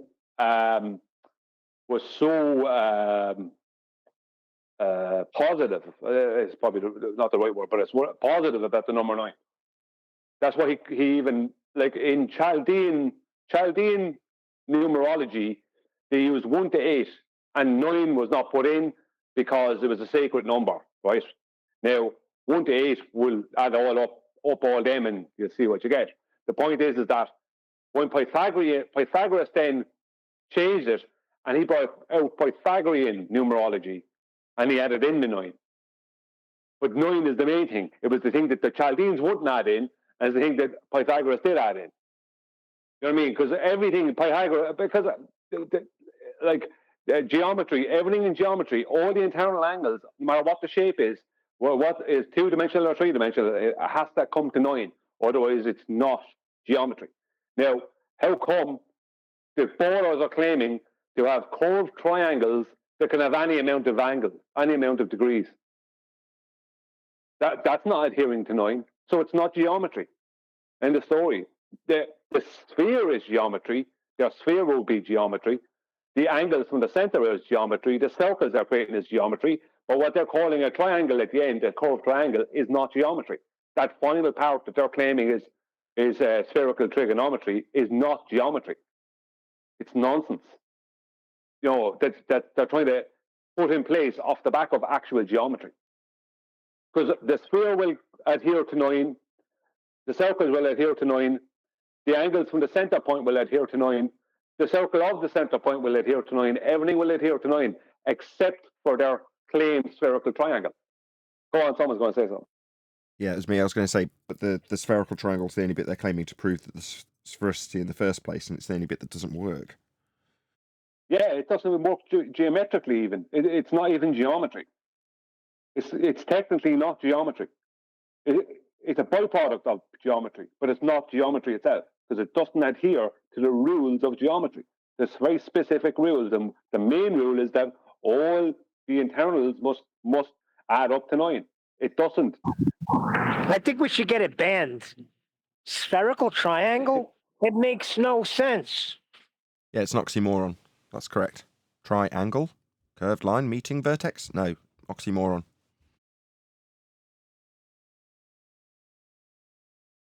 It's another stupid upside down thing that the globe offers. Well, usually when somebody claims that, sorry. I was just going to say, to project it in the first instance, you need the celestial sphere. with a globe between you and the plane that you're measuring these angles in reality through, to then describe them mapped up onto the spherical surface that is effectively just your protractor. That's how they describe it.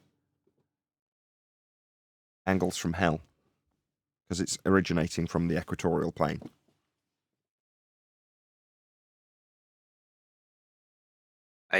Whenever somebody claims that, when I'm debating, they'll say, why do triangles have more than 180 degrees?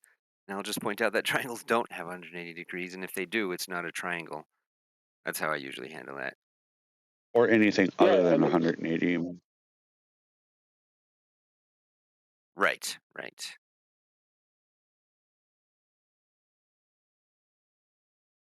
Yeah, 180, 1 and 8 and 0. Add them together, you get 9. 360, you get 9. 21,600, you get 9.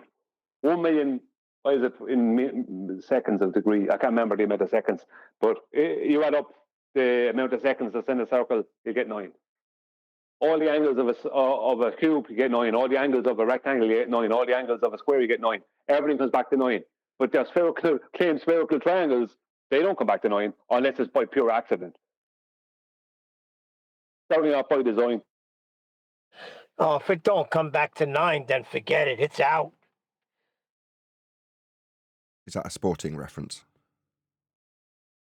No, 9 is the highest digit in the universe. It's a very important number. You're not listening to Brian. He's got a deep knowledge of numerology. What about in hexadecimal? Is that a shape? Numbering system? I'm just being pedantic. I'm not aware of the term. I don't know anything about that. I probably know it. I probably have seen it, but the term is not. I had a good laugh, Nathan. Thanks. Fair enough. Someone laughed. Good. You want to put on the video? No. We'll do the rest tomorrow. Number one, I'm too poorly. I can just about sit here and stress this computer, which is what I want to do. I don't know if I told you. I told the others in the pre-show. I've turned certain parts of this chip off just to stop it overheating. So the problem I was having was it was overheating. So I've just changed some fundamental parts of it. Now I just want to test it. So I'm just going to stress it while the show's going on so I can see that it will function at all times. If I'm still around in half an hour, then yes. In other words, if everything goes perfectly for the next half an hour, I'm going to say this is perfect. It's not going to overheat. Because up until now, the system's never crashed. That's the most important thing. And it crashes software if it's left on for a prolonged period and it just edges up in temperature. So to stop that happening, I've just turned a few bits of the CPU off and turned the clock frequencies down and slightly lowered the voltage just to get the temperatures under control. So now I just want to see if I just, although I won't put it up on the show because I'm just going to be dying and throwing myself off a cliff, so I can just let it run in the background. So I'm not going to necessarily put it up on the screen for the audience. But while you're talking, what I'm now doing, as of about 2 minutes ago, is committing suicide in a video game so I can keep the computer stressed for a prolonged period, if that makes sense. Oh, we can always cry for a baller. Any ballers in Discord? Coming to challenge the inevitable?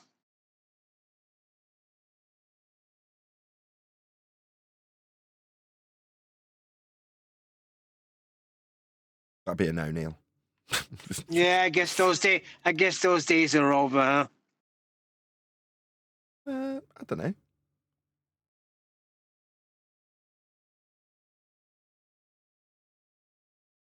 Were you around yesterday when I keep wanting to say Dean Odell, but it wasn't Dean Odell. Yeah, Faulkner. I was there. Did he come off mute eventually? I had to leave. I was going to sleep. Did he come off mute? Nah. No. It's a coward. He likes to go in there when there's not a show going on or there's no one can record that and all this kind of stuff. Obviously. I brought up his name specifically to try to draw him into it, at least a word, and there was nothing. He does that a lot. Now, I find it funny because I never have a desire to go sit in a ballish channel and just stay there. Never. I would never. Yeah. What is his point? It's another sneaky thing. It has to be, because it is what it is, right? He's writing another book. Yeah, I would never go to like probably. Tune and just hang around to try to figure out what they're trying to say, because it's nonsense. So, yeah, Neil, I agree. Brian said he's writing another book.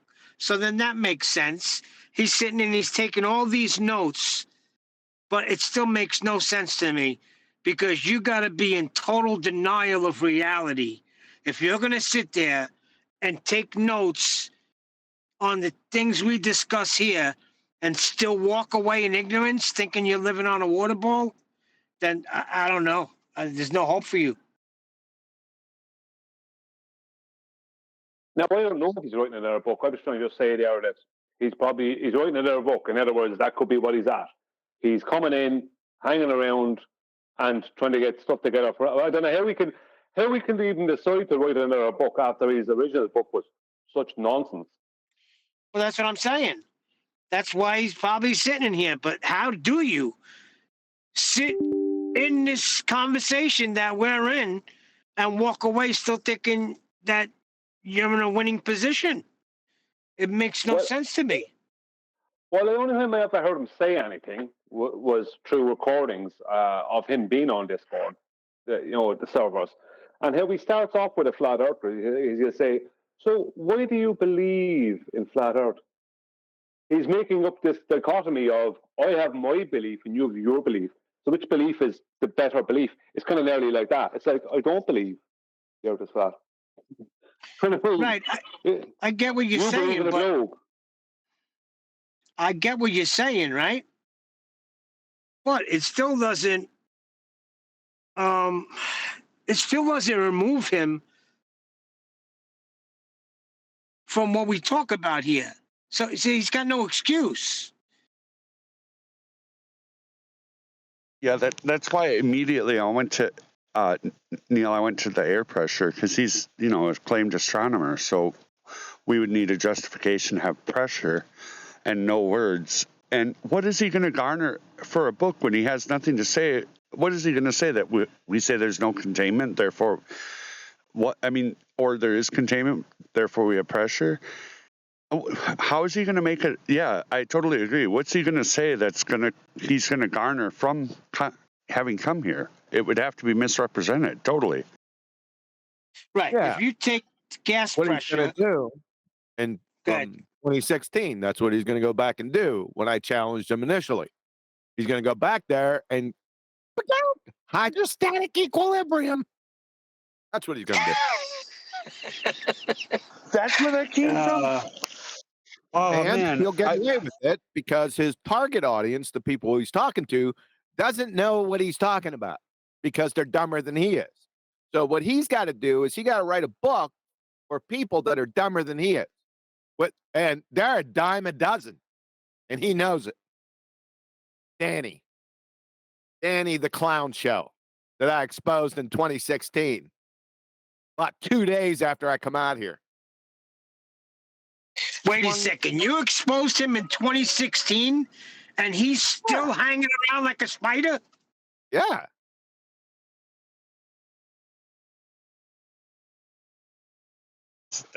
Jeez, these people are, this is deception. I mean, that's, man, frustrating. Not on our side, of course. I mean, no, him. In his whole motive and everything about him. It's just terrible. What the heck? And then go to churches and do that? I mean, that's bold. Well, the churches, they line up with heliocentrism. You know that. I think 10th Man was going about addressing that, but he's in a situation now. But what I don't understand is if the amount of evidence that was thrown at, say everything was turned around, and vice versa. The ball has all of this evidence that we're throwing at them. Do you think I'm still going to sit here and be a flat earther? So I don't get it. You would if you had a belief. and that belief was so strong that you couldn't let it go, like Danny, then you would. No, but we're talking about evidence, Brian. We're talking about evidence. Danny's an astronomer. It's pride. They have too much pride to let it go. Danny's not talking about evidence. He's a PhD astronomer. Yeah. What he does, and as I said earlier, he waits for the right audience and then he come off mute. Could be 1 o'clock in the morning for people, and he might decide to do it. And he wants to have this big, cordial conversation with this mutual respect while he's pissing down the person's back and calling it rain. But then then what? Okay, then he's a predator. He's only kidding himself. Yeah, but he's only lying to himself. You could say whatever you want to say, but in the end of it, you're lying to yourself. Yeah, but he doesn't see it that way. He sees it as a weak flat earther as his prey. He's here. Is he here now? I'm seeing him right. Yeah, Danny 57. He just won't arrived. come off mute. No, he won't. Yeah, come off mute, Danny. Tell us all about your new book. Did you haven't finished writing yet? What are you Hold on, I trying have to the do here? perfect thing. Wait a second, Lumpy, I have the perfect thing. Danny, why don't you come off mute and tell us what happened in 2016 when QE straightened you out, but you're still moving in error? Don't chase him too hard, because that's what he wants. The more you chase him, I don't chase him. I don't care if Danny never talks to me. It means absolutely nothing to me, right? If you chase him, you're giving him an ego. Just like people who try to chase people like Brian Cox. Why are you chasing him? What has he got? What has he got to provide that matters? Look, we're not chasing nobody. We're just looking to fill some airtime here. He's too That's scared all. to debate even a normie. Like he won't even debate a normie on this. So look, people are allowed to come in and not come off mute. They're allowed to do that. It's a free world. They can do it if they want. So why chase them to come off mute? It's like, if I was sitting there and people were talking about me, I'd be coming off mute pretty fast. But that's me. I'm not Danny. Danny! You sit in here? Get off mute! Otherwise, I gotta send the hit squad. What's he going to say, Neil? It's so big it's flat? yeah, I mean, he has no position. He has no attainable position to come off mute with. So What he will do is if he does come off mute, he'll start wanting to talk about lunar eclipses. Well, Brian, did he lie? Before you know Hold it, someone on. will be. Oh, forget it. Go ahead. Sorry, Brian. Go. Before you know it, somebody. This is what he'll do. He'll pick his audience. Before you know it, somebody will be talking about the shadows, and how a shadow of a sphere can't be this way on another sphere, right? The shadow that no one validated was a shadow, and it's red. The thing is red on the moon, because there's no such thing as a lunar eclipse. Nothing is occulted. It's nonsense. You know what I mean? But he'll have someone arguing with him about shadows, and that's where he'll want it to be. Well, I'm more concerned about that time he went in your chat and deceitfully. What did he do that time? You were talking about gas pressure. Yeah, he tried to bring in Pascal's principle, but treat gas as water. That's what he tried to do. It's like, sorry, doesn't apply to gases, only applies to water. Doesn't apply to gaseous fluids, only to liquid fluids. Not just water, but liquid fluids. But didn't he accuse you of something too? Something in the comments? Oh, he said you deleted. No, he accused QE of deleting his comments. Didn't happen. Why would QE need to delete his comments? Danny Faulkner is not going to come in being abusive. That's one thing he's not going to do. You can be sure of that. That is not his style. He's not going to come in with evidence either. That's not his style either. No, that's not his style either. But as I said, he's a predator. So wait a second. You're saying he's not going to come in abusive.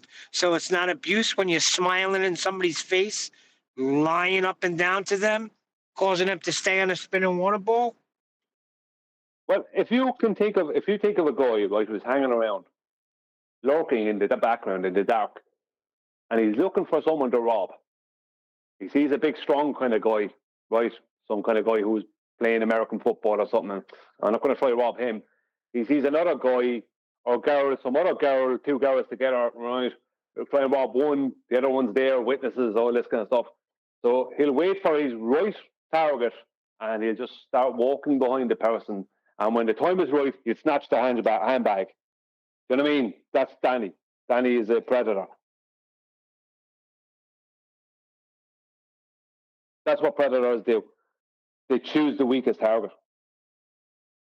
That's a pretty good illustration there. I like that. But that is what he's going to do. He's not going to come in and challenge Nathan, is he? That's no fun. That's no good to Danny. Danny needs to keep his position intact. He's right too.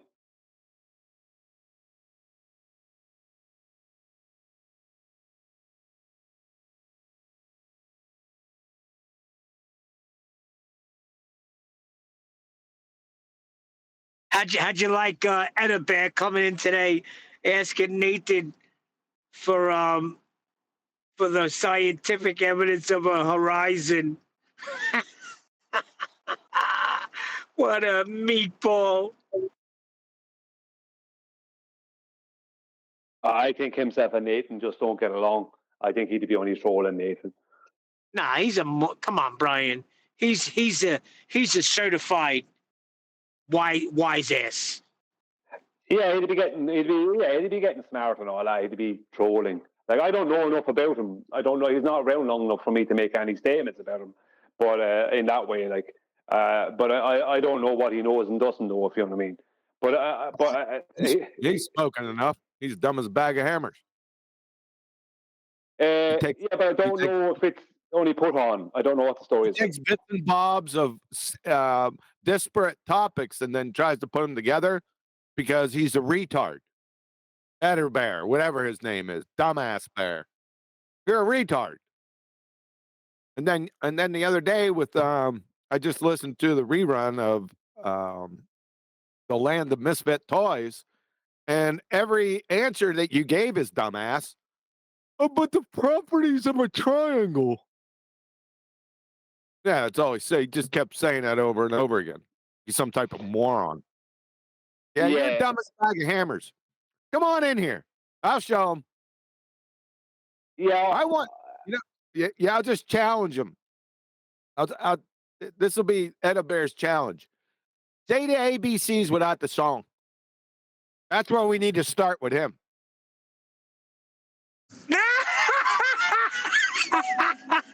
ABCs without the song. That's a good one.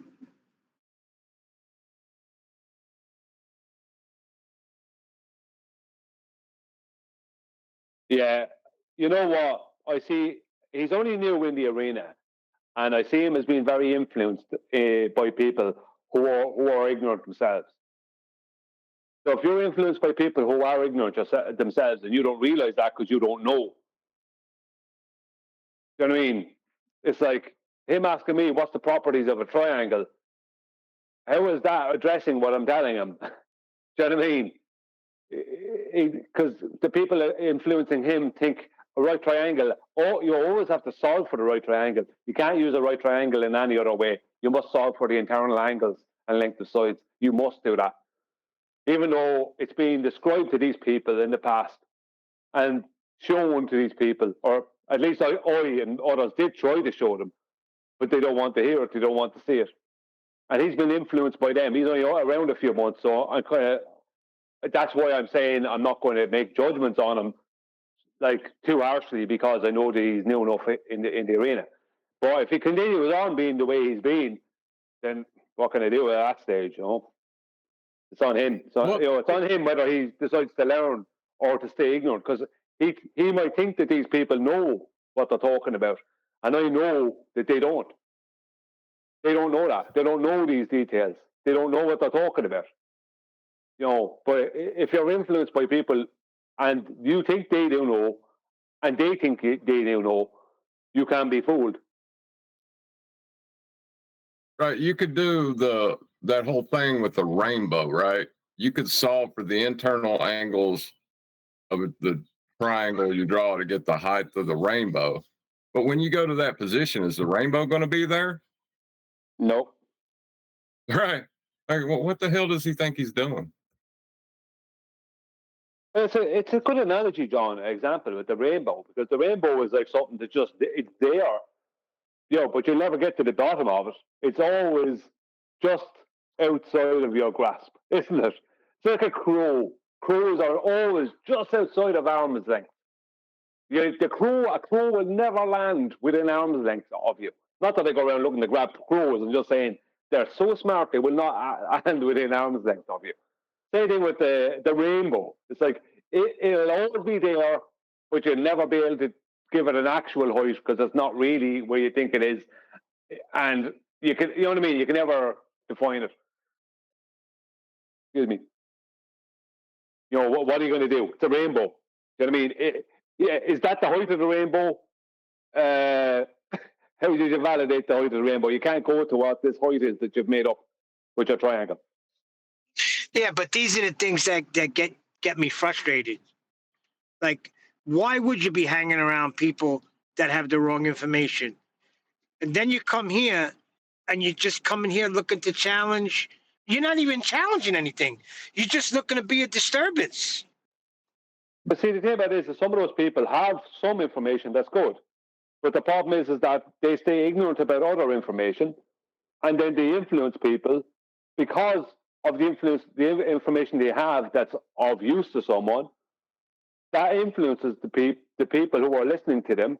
And when they tell the person then that other thing is no good, that person just listens to them and accepts it, not realizing that the person saying it is ignorant of the topic. You know what I mean? It's like I'll give you an example. The ballers were always brilliant at it. Or not just the ballers, but people in general are brilliant at it. Somebody is, let's just say somebody is an engineer, and suddenly something comes up about brain surgery, and they want to start telling everyone all about it. Now, an engineer normally wouldn't do that, let's just say. But, you know that kind of thing. It's like, so because you were an engineer, that means you can instantly tell someone about brain surgery. Do you know what I mean? It's like, that's a bit of a leap. You're not a brain surgeon, you're an engineer. So a brain surgeon talking with authority on engineering and just talking rubbish for people listening to the brain surgeon because they're a brain surgeon. That doesn't mean that what they're telling you about engineering is correct, does it?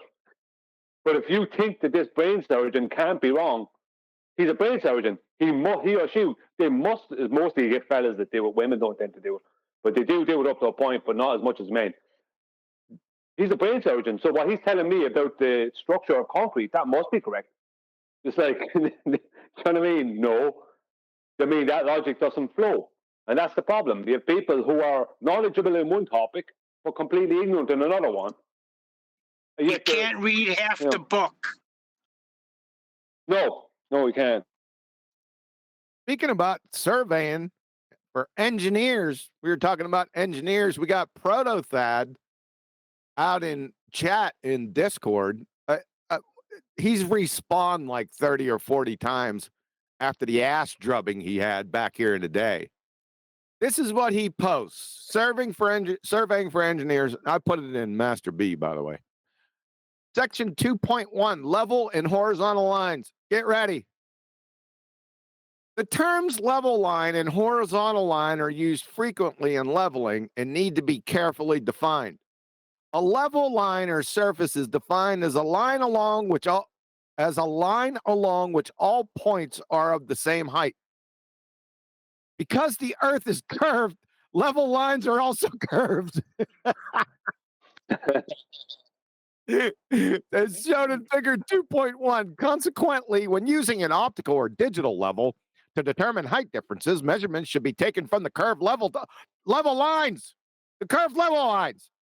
A horizontal line is one in which is normal to the direction of gravity. The vertical in parentheses. What the heck is it?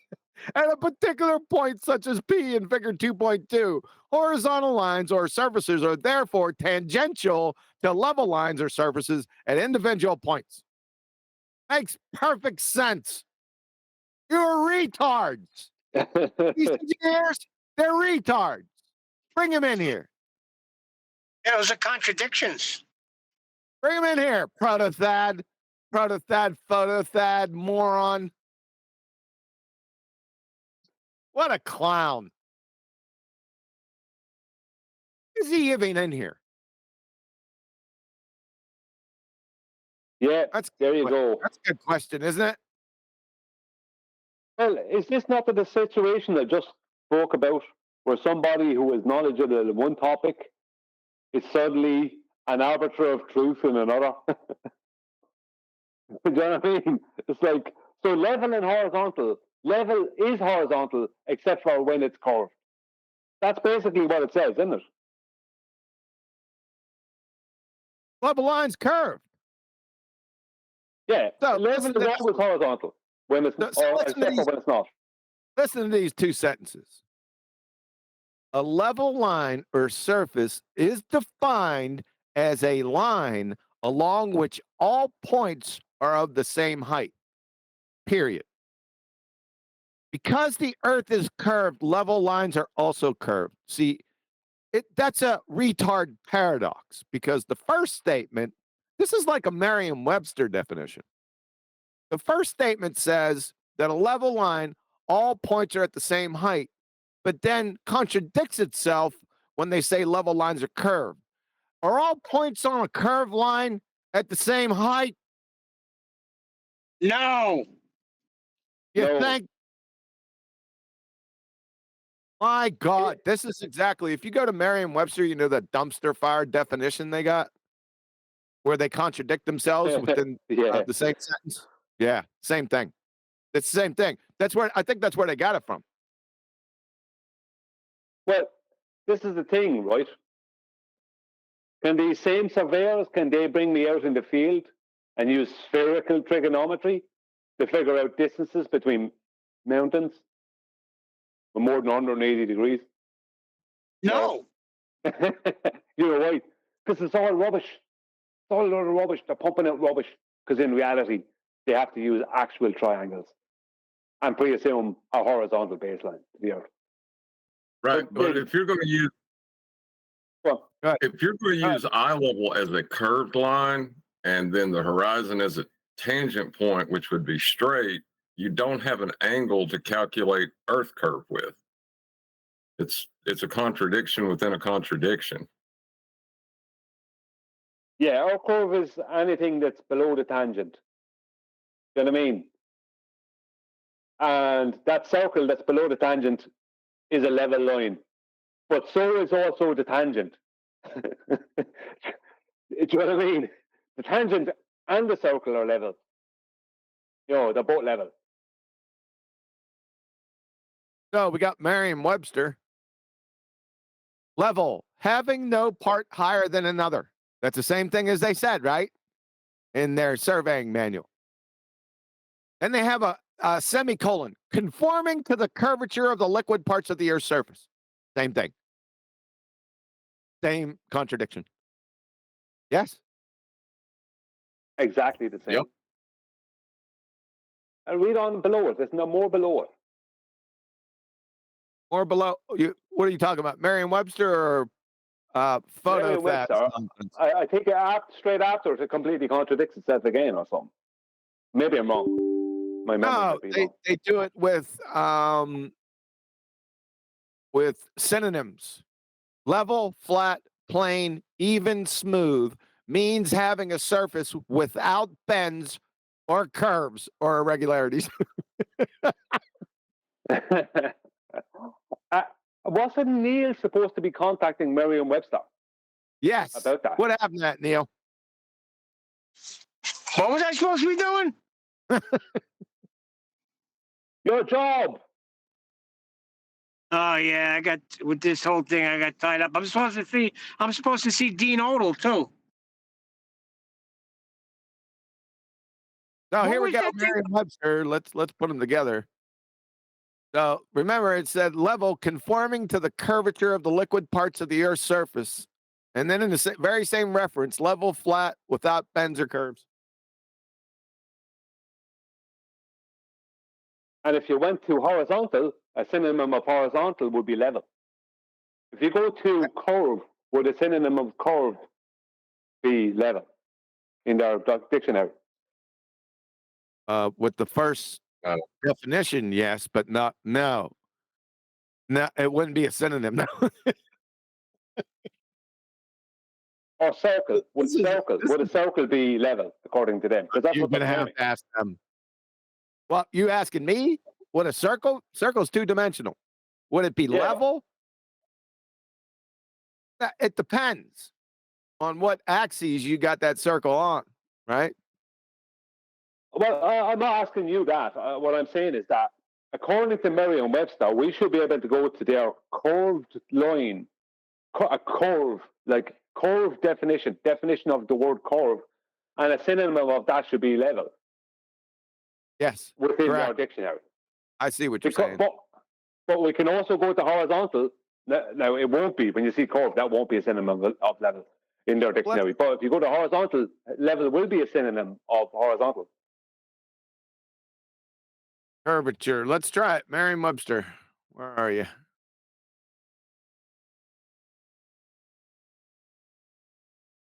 It's horizontal in a curved way.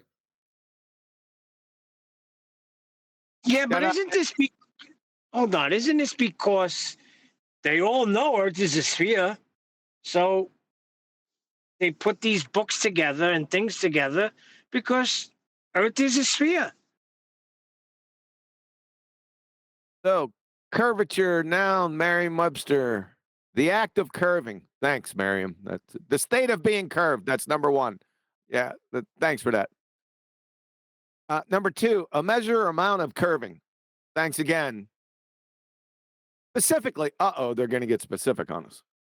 The rate of change of the angle through which the tangent to a curve, they're using curve in the definition of curvature. This is nonsense. The rate of, I'll finish it. I'm going to finish all of their definitions. Specifically, the rate of change of the angle through which the tangent to a curve turns in moving along the curve. Oh, God. In which for a circle is equal to the reciprocal of the radius. That's some stupid shit right there. Number three, an abnormal curving. 3B, a curved surface of an organ. Synonyms. This is Brian's. Ready? Angle, bend, curve is a synonym of curvature. Wind, arc, bow, inflection, arch, crook, turn. There you go. Yep, no level in there. Did they say angle is a synonym of curve? Yeah. Yeah, Merriam-Webster is just off.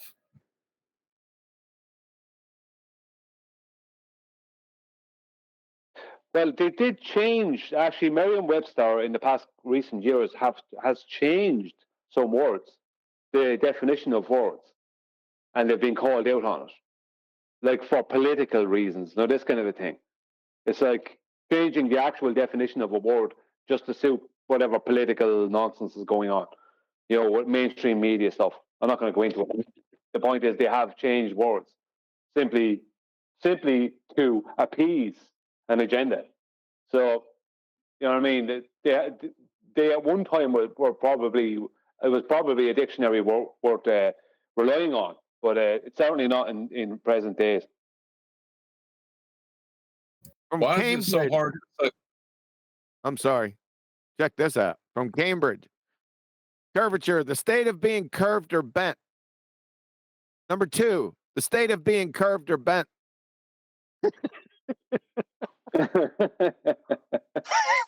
What did that reaffirm it? Sorry, John. Go ahead. I was going to say, deviating from straight. But why is that so hard? Or rate of change of slope? Or that's what it is. It's the rate of change. Now you got to be careful because curves and curvature they're two different things. Yes. Huh? Yeah, because you can go around a curve on a plane, but curvature is rate of change of slope. That curve on a plane will not have rate of change of slope. Oh.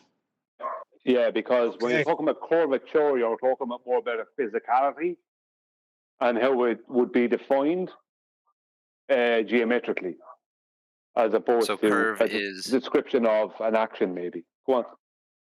So curve is 2D, yeah, but they ain't curvature is 3D. Yeah, Sorry, right. Curve is 2D, and but they're not even right? trying.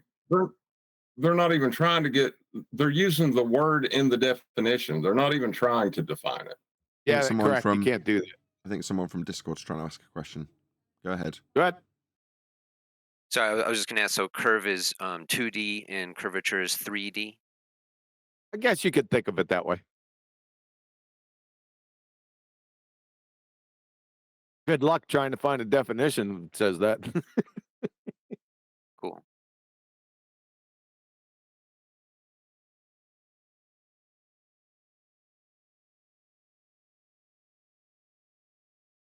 Way to kill the conversation, Nathan. Someone was trying to ask something. I just don't want to. It's your fault, Duncan. No, I was just going to say, that's a good way to think about it, I guess, for me. So thanks for confirming. But sorry, I didn't mean to kill conversation there. He didn't. QE's just being nasty. Apology not accepted. Keep the conversation going to redeem yourself.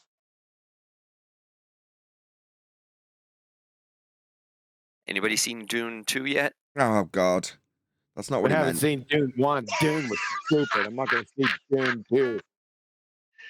Yeah, it never lives up to the book, so I'm sorry. You read the book?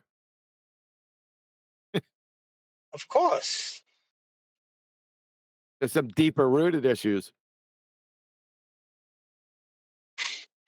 Yeah, it seems like that book is a book that every single dope fiend in the world read.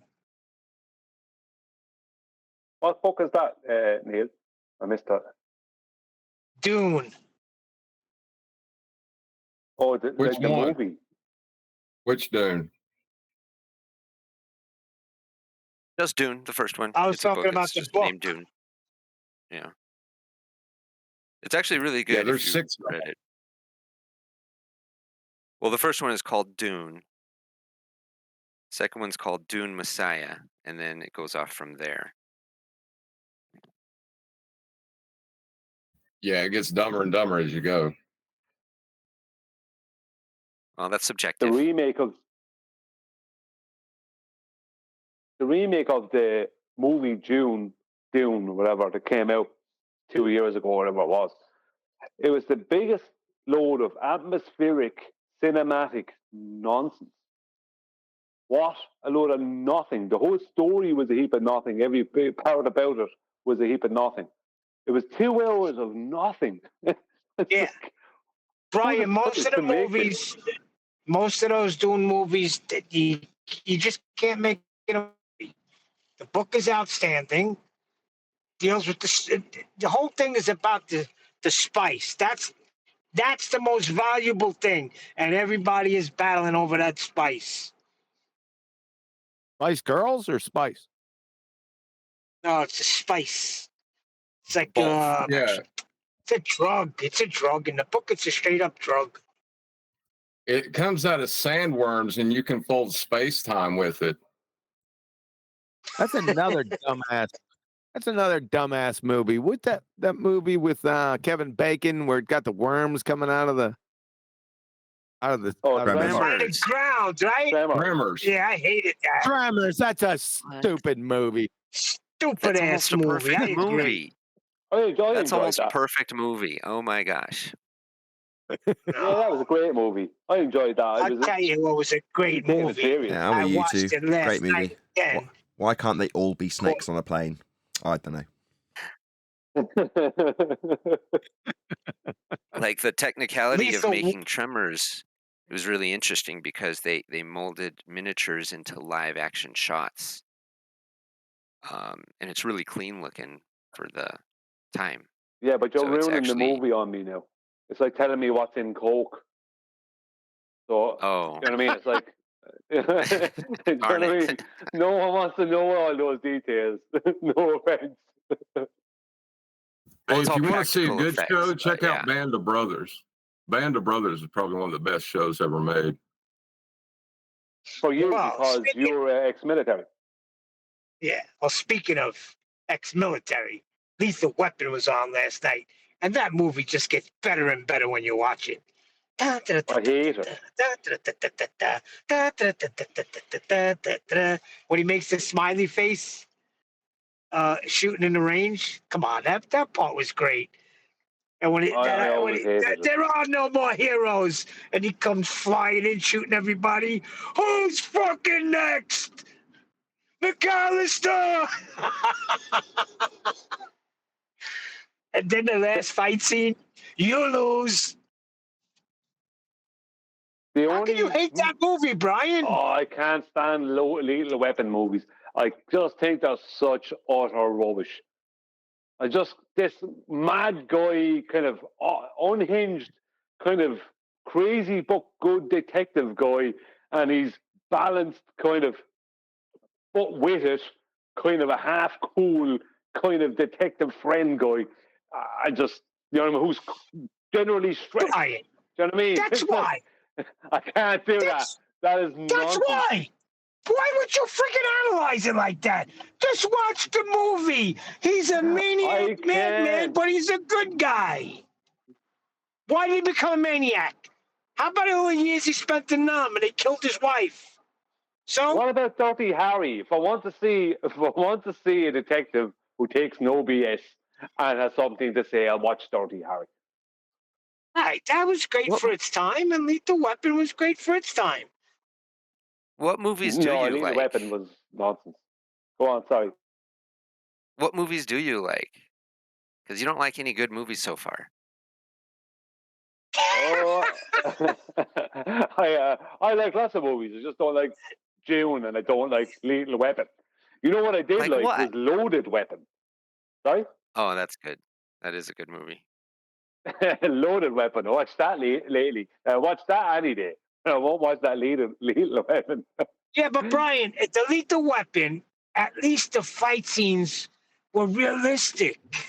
There weren't no fantasy where he's fighting 40 guys and winning. Where he sat on a toilet with a bomb strapped to the bottom of it. Nothing unrealistic. Oh, that's different. I'm talking about the fight scenes. There's some nonsense in it, yeah.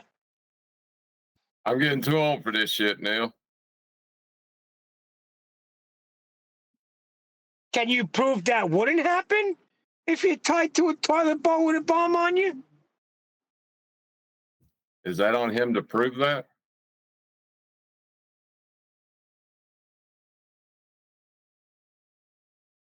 And the soundtrack of that Lethal Weapon, it's like doo-doo-doo, doo-doo-doo-doo-doo. It's just what kind of rubbish soundtrack is that? Well, Brian, consider it was so successful, I think you might be a little wrong about it.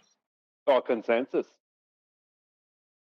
Yeah, that's a consensus always fallacy, wins. Neil. You heard when Nathan first got in the argument, he found out the reality. Consensus wins. Right. If we all believe that the moon is made of cheese, the moon is made of cheese. That's how it is.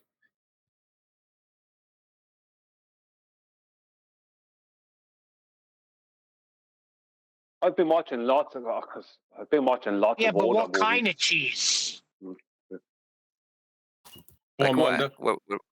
What are you watching? Could it be Gouda? Lamunda. The other night I watched Dark Night of the Scarecrow. Do you remember that? From back in the 80s. Really, really well done horror movie. Really well done. What was the name of it? Dark Night of the Scarecrow. Really, really good movie. Really well done horror movie. It's about a guy who's been accused of doing something wrong and he didn't do it. And I won't say much else about it, but there's revenge comes. But it's really good. Really good movie. It's not that. It's the setting, the characters, everything. It was just perfect. And the way things were done in it, it was very much low budget. As in, not low budget, but what I mean is that they didn't have a big budget, but they made the absolute best of what they had. It's just one of these movies, just like. So wait a second, you're saying it was a well done, low budget? It's a lot better than the majority of horror movies that are out there, not just today, but in general. Just a really good horror movie. The scariest movie of all time was Spice World.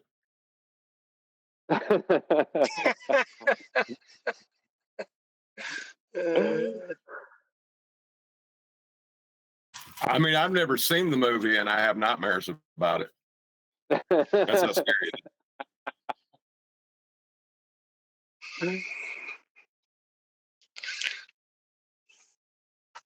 I think some of my movies, like the thing about it is, I get a feeling, and that feeling could be early in the day, and that feeling means I'm going to watch that movie later on that night or something. You know, that kind of way. Like I often get so I know the movies I watch the most of is the ones that I get the feeling that I want to watch them.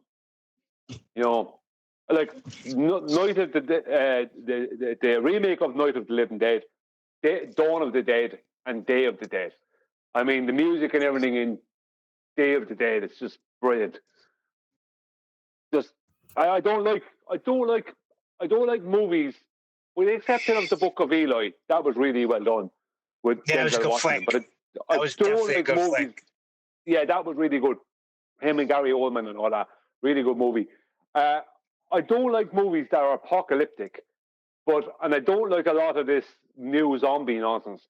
But I like the original zombie movies, like Dawn of the Dead, Day of the Dead, Return of the Living Dead, all them. I love them. So you didn't like the 28 Days Later when it came out? But that's not zombies. That's different. Those are infected. Yeah, that was okay. That was okay. I like 28 Days. That was a good one. Weeks Later. I enjoyed both of them. I'm not saying I didn't enjoy them. I did enjoy them, and I'd watch them again. And I have watched them maybe 2 or 3 times each. You know, he just won an Oscar the other night, right? Cillian Murphy. Yeah. Yeah, he just won an Oscar. He beat out what's his name? I keep forgetting his name. The guy from the American Sniper. He was supposed to win. Bradley Cooper. Yeah, Bradley Cooper. Yeah. What was the biggest movie against Oppenheimer? Right? Oppenheimer took it all, but I don't even know if any. I'll tell you what. Al Pacino came on to read it. He didn't give any of the other movies. He just opened the envelope and said Oppenheimer. Yeah, he's not wasting his time. Yeah. What the heck was it? What was it going up against? He just freaking opened the envelope and said, "I'm smelling Oppenheimer. Oppenheimer, best picture." Yeah, I think movies like Oppenheimer are trash because, like, Oppenheimer wasn't. I'm not going to waste my time with that because I already know it's going to be fake history, and it's just going to be a bunch of trash. So, but how do you know? It's an educated guess. I mean, it's a reasonable conclusion. Can't say it's fake history unless you can prove to me it's fake history. Are you saying nuclear bombs don't exist? Have you ever seen a nuclear bomb? It was a really good movie. That's all I'd say about it. I watched it. It was really good. Hey, Brian, they love. I'd rather watch something that I know is fake. In Hollywood. Sorry about that. Just wanted to get that out to Brian. They go crazy for Pacino in Hollywood because he doesn't go to all of these things. So when he does show up, they love him.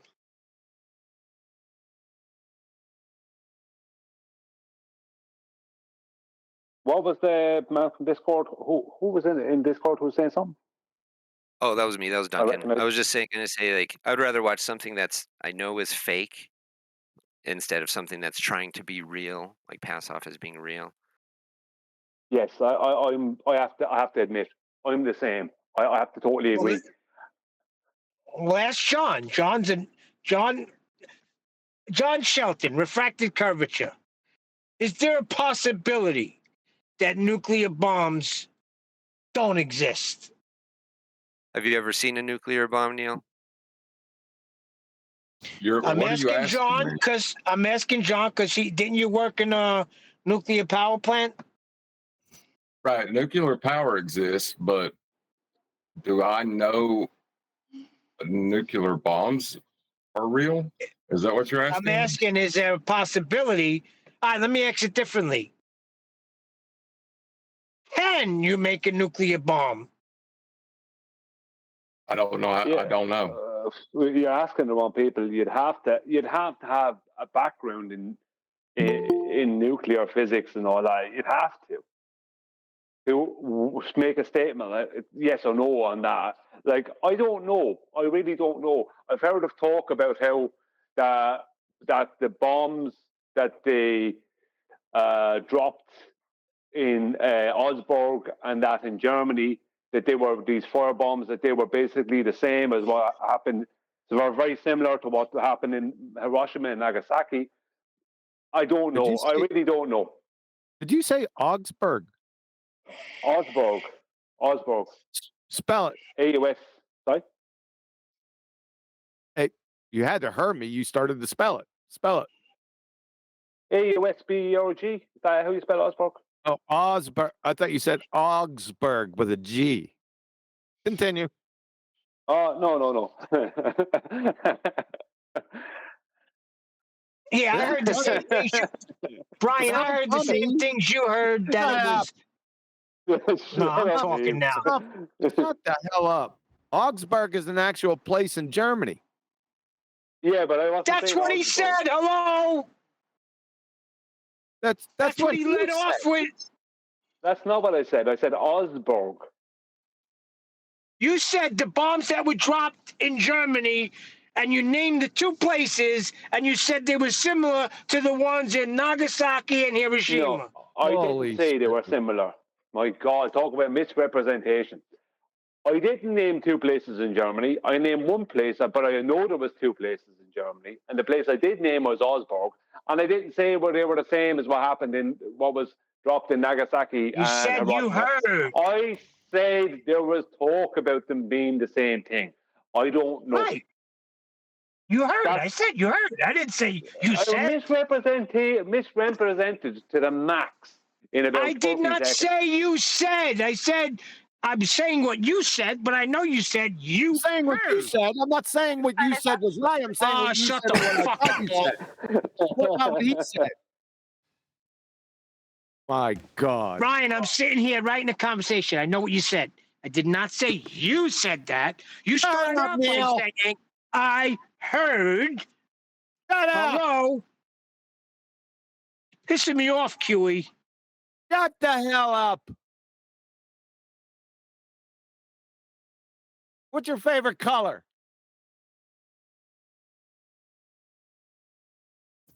You made Neil leave. How rude. Did he leave? Yeah. I can't believe, or he might have just tried to hit the talk button and hit the end button. That happens sometimes too.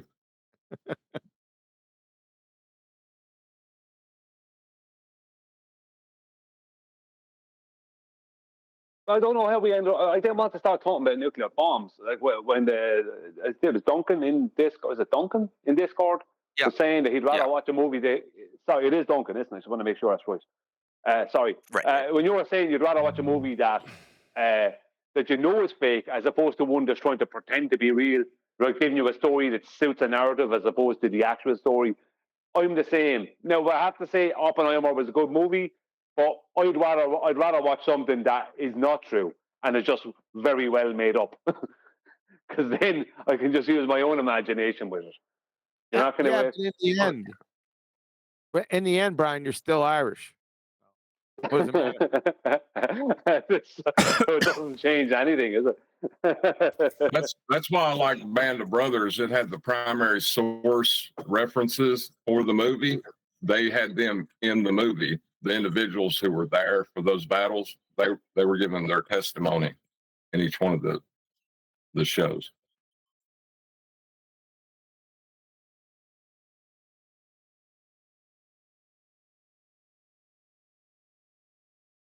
As an ex-veteran, John, then what would be you? What war movie would you say was the best war movie?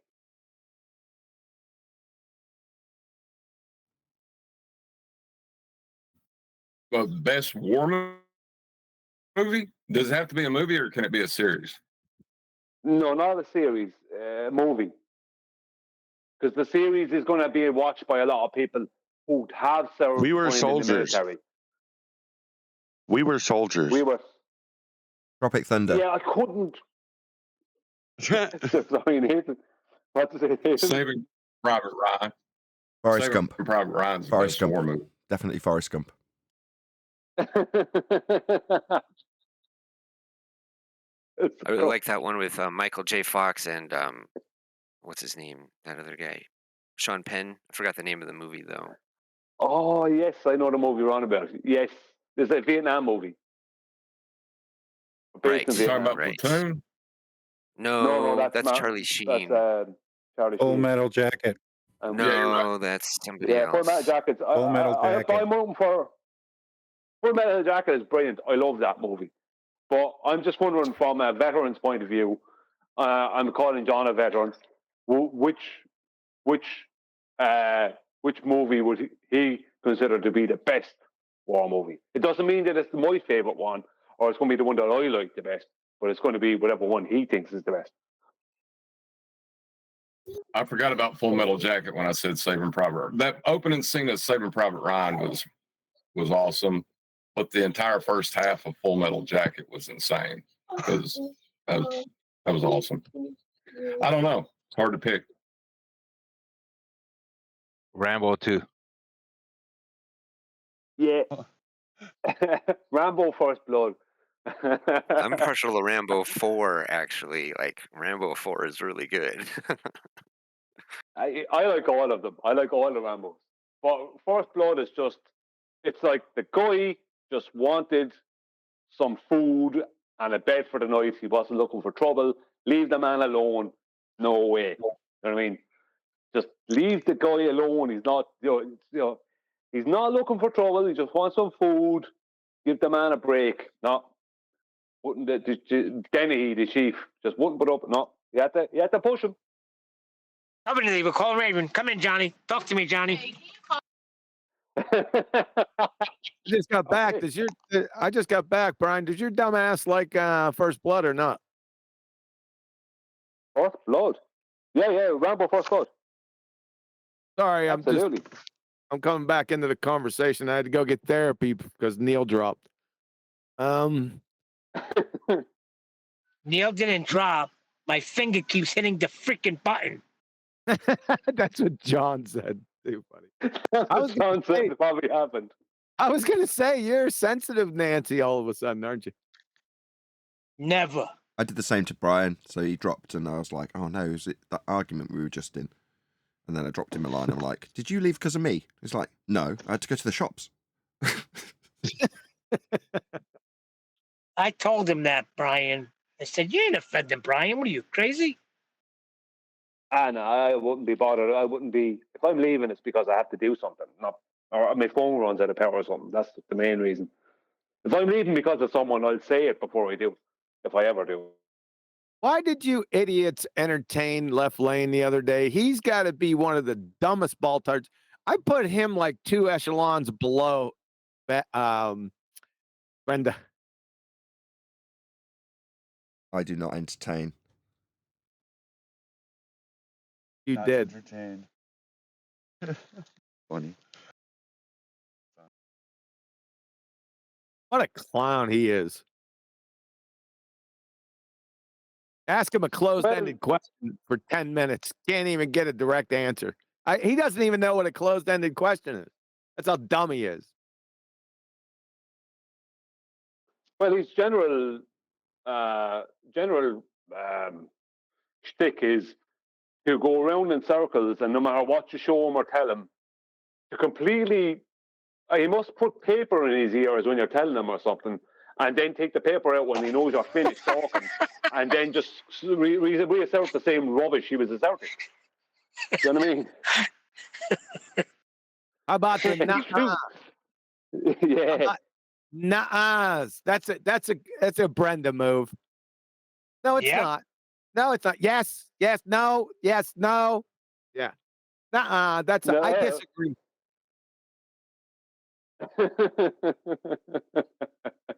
Yeah, this is a sad. I disclaimed this on the live show today that the competition is sad. The fact that they need to appeal to tactics and obfuscation and help from chats and people on their microphones talking to them in their ear. The fact that they need to do any of that is pathetic. And it's only because they're on the losing side of the argument. You don't need tactics if you're not on the losing side of the argument.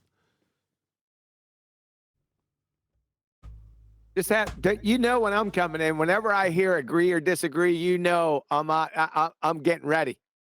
Coming in hot. Agree or disagree? Did he say that then? Yeah, somebody said it. Well, I disagree. It may have been that the guy with the phone on a stick. Oh yeah. I forgot about that. I put that. That's exactly what he said. He said, "I disagree." He's Duncan as well. He's Duncan as well, I think. Put that in the thumbnail. It's subtle, but it's there. It's not the same Duncan, though, I don't think. I'm going to add that to my book when I write it about the Emperor's New Clothes. The Emperor's naked. I disagree. What was funniest was me and Amdam were obviously doing the same thing at the same time, Googling the model number that he gave us and looking at what it is and what it does. And he beat me by about 3 seconds. So I've got it up. Was about to say, hang on a second. And then there's like, I don't know, a minute or so of me and Adam stepping over each other to say the same thing. How can that guy contradict himself? He's so stupid because I got him to define what's a triangle. And he got to 180 degrees. And then in the very next breath, say that they're measuring triangles greater than 180 degrees. I couldn't believe it. I was like, this is really stupid. But then I think he Jedi mind tricked. He probably said something else and Jedi mind tricked the whole FED panel into chasing something else down. I don't remember. What was the thing we all chased down? It happened so many times yesterday. I was about ready to string most of you guys up. That's very insulting when you say that. That we got Jedi mind tricked. You'll be pleased to know, Neil, that everything works perfectly. I've just spent an hour testing it under load, and nothing's crashed. No dropped frames whatsoever. This stream is absolutely perfect. I'm streaming live to a private video. In other words, it's not got an audience, but it's put in the system under load. Everything works perfectly. Hit 92C. Woohoo! About time. That's It's all about time. What did you start reading? What? Hardcover books? That was a good one. They wouldn't let that go through, boy. I wanted Witsit to hear that. When someone said you got it from a hardcover book, therefore, that was you, wasn't it, Neil?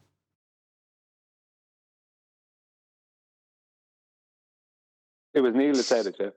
Yes, I said it 3 times, but I don't think Witsit caught on. I want to hear more about this Jedi mind trick issues. Which one? It happened the whole way through it. You guys got some of you people got your own agenda. You're not listening to what they're claiming. So you just stick what they're claiming, not what you think they're claiming. What do you want me to go through it? Yes, please. We'll go Yes. through it. I'll pick every knuckleheaded comment out. Great. No, I got other business to do. Okay, then. You can't give us 1 or 2 things that we did that were like. Why? You feeling guilty? Yeah, I always like to see if I fall in that category. Not you, Brian. The way guilty. Sounds like you're feeling guilty. You little paranoid. No. no, absolutely not. I know that I was absolutely epic.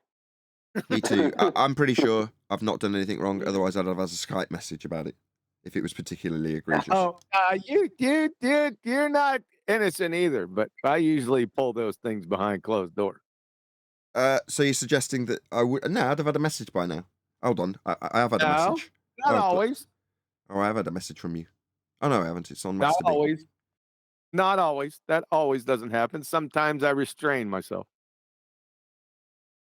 Well, for you to have exercised restraint in this instance, it means it can't have been particularly egregious. Yeah, it kind of gnarled me a little bit, but I moved on. Come on, just tell us. How did he Jedi mind trick us? You've already said that he was not answering a closed question. That's what I've got so far. Or not. Yeah, that's what I've got so far. How long was the damn video? 7 hours. That's what I'm talking about. What do you want me to go through? Just keep on going through? There's many instances. Start playing it, and then I'll stop it. No, I can't play through. No. You can't give us an example of where he Jedi mind tricked us into doing something we shouldn't have been doing. Sure. Black Swan. He kept saying the friggin' oil rigs were blocked. No one offered anything other what they should have said. I let it go. I was just sitting back waiting to see if somebody would say something. Nope. Was I had around? to come in and say something. You sure I was there? Because there was prolonged periods. Yeah, you were there. Oh, fine. Are you sure I was there? Then you red herring fallacied away from my poignant friggin' questions. And most of you guys, another thing, most of you guys, you need to be able to read the room, right? If you have more than 40 or 50 people, you need to be super concise. You need to be a sniper. You need to be quick and deadly. None of these long, drawn-out horse shitteries of yours. Horse shitteries.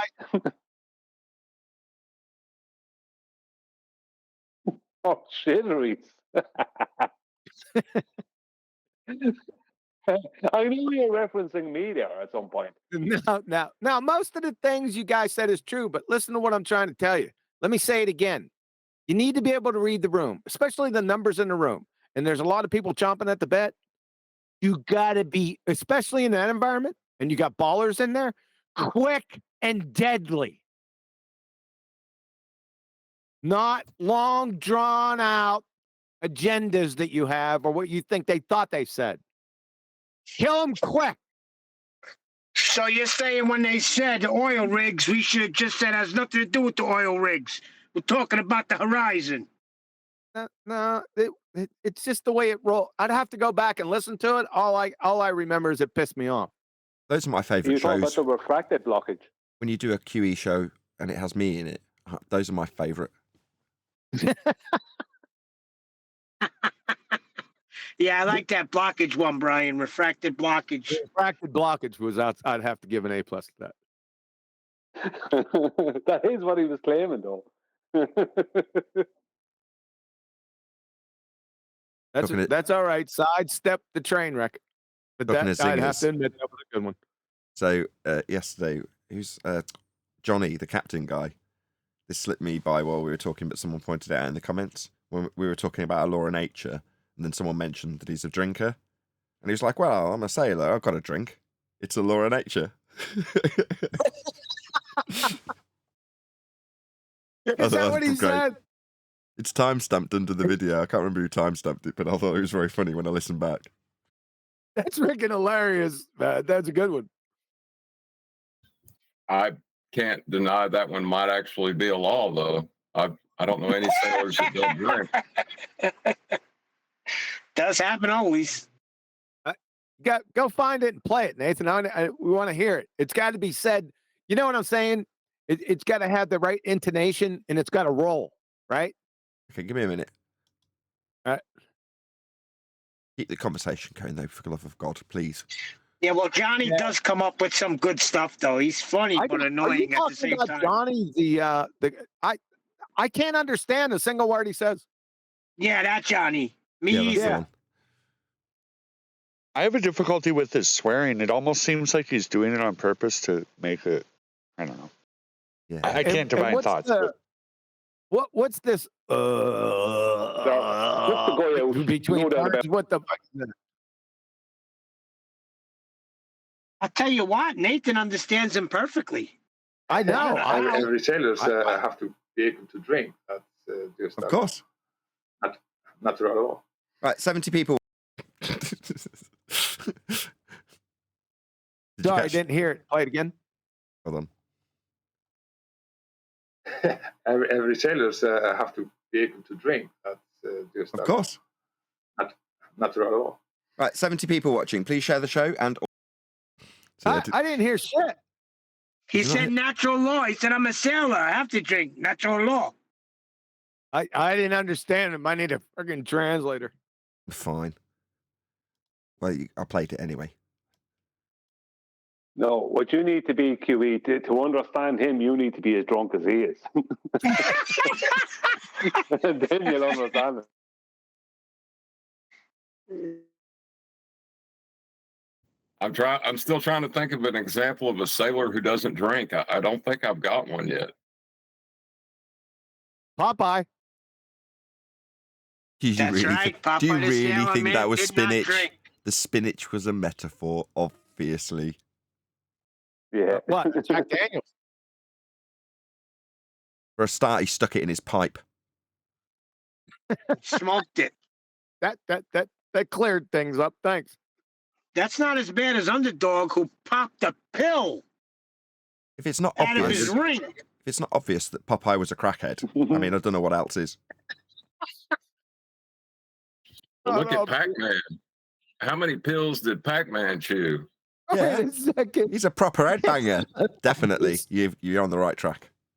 Wait a second. It's not obvious that Popeye was a crackhead. Is that what you said? Yes. Yeah, I mean, obviously they're not gonna put that in. They're gonna turn it into spinach.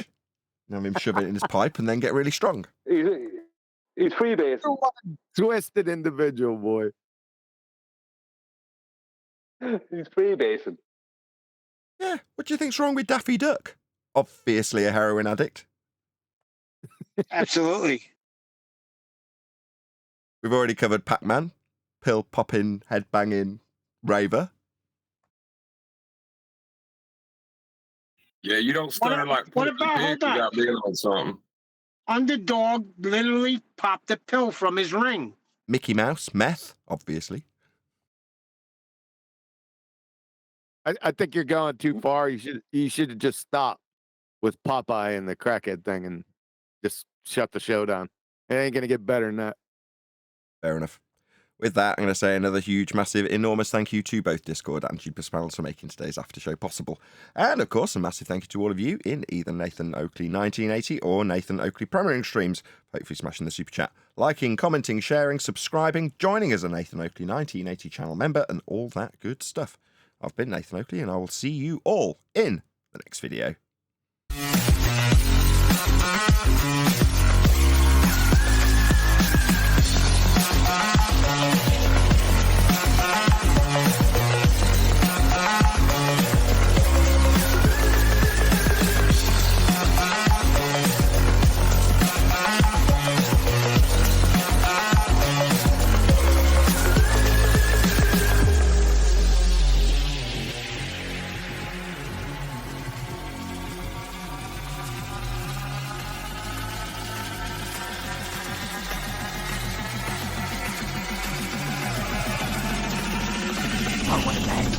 What a lovely day!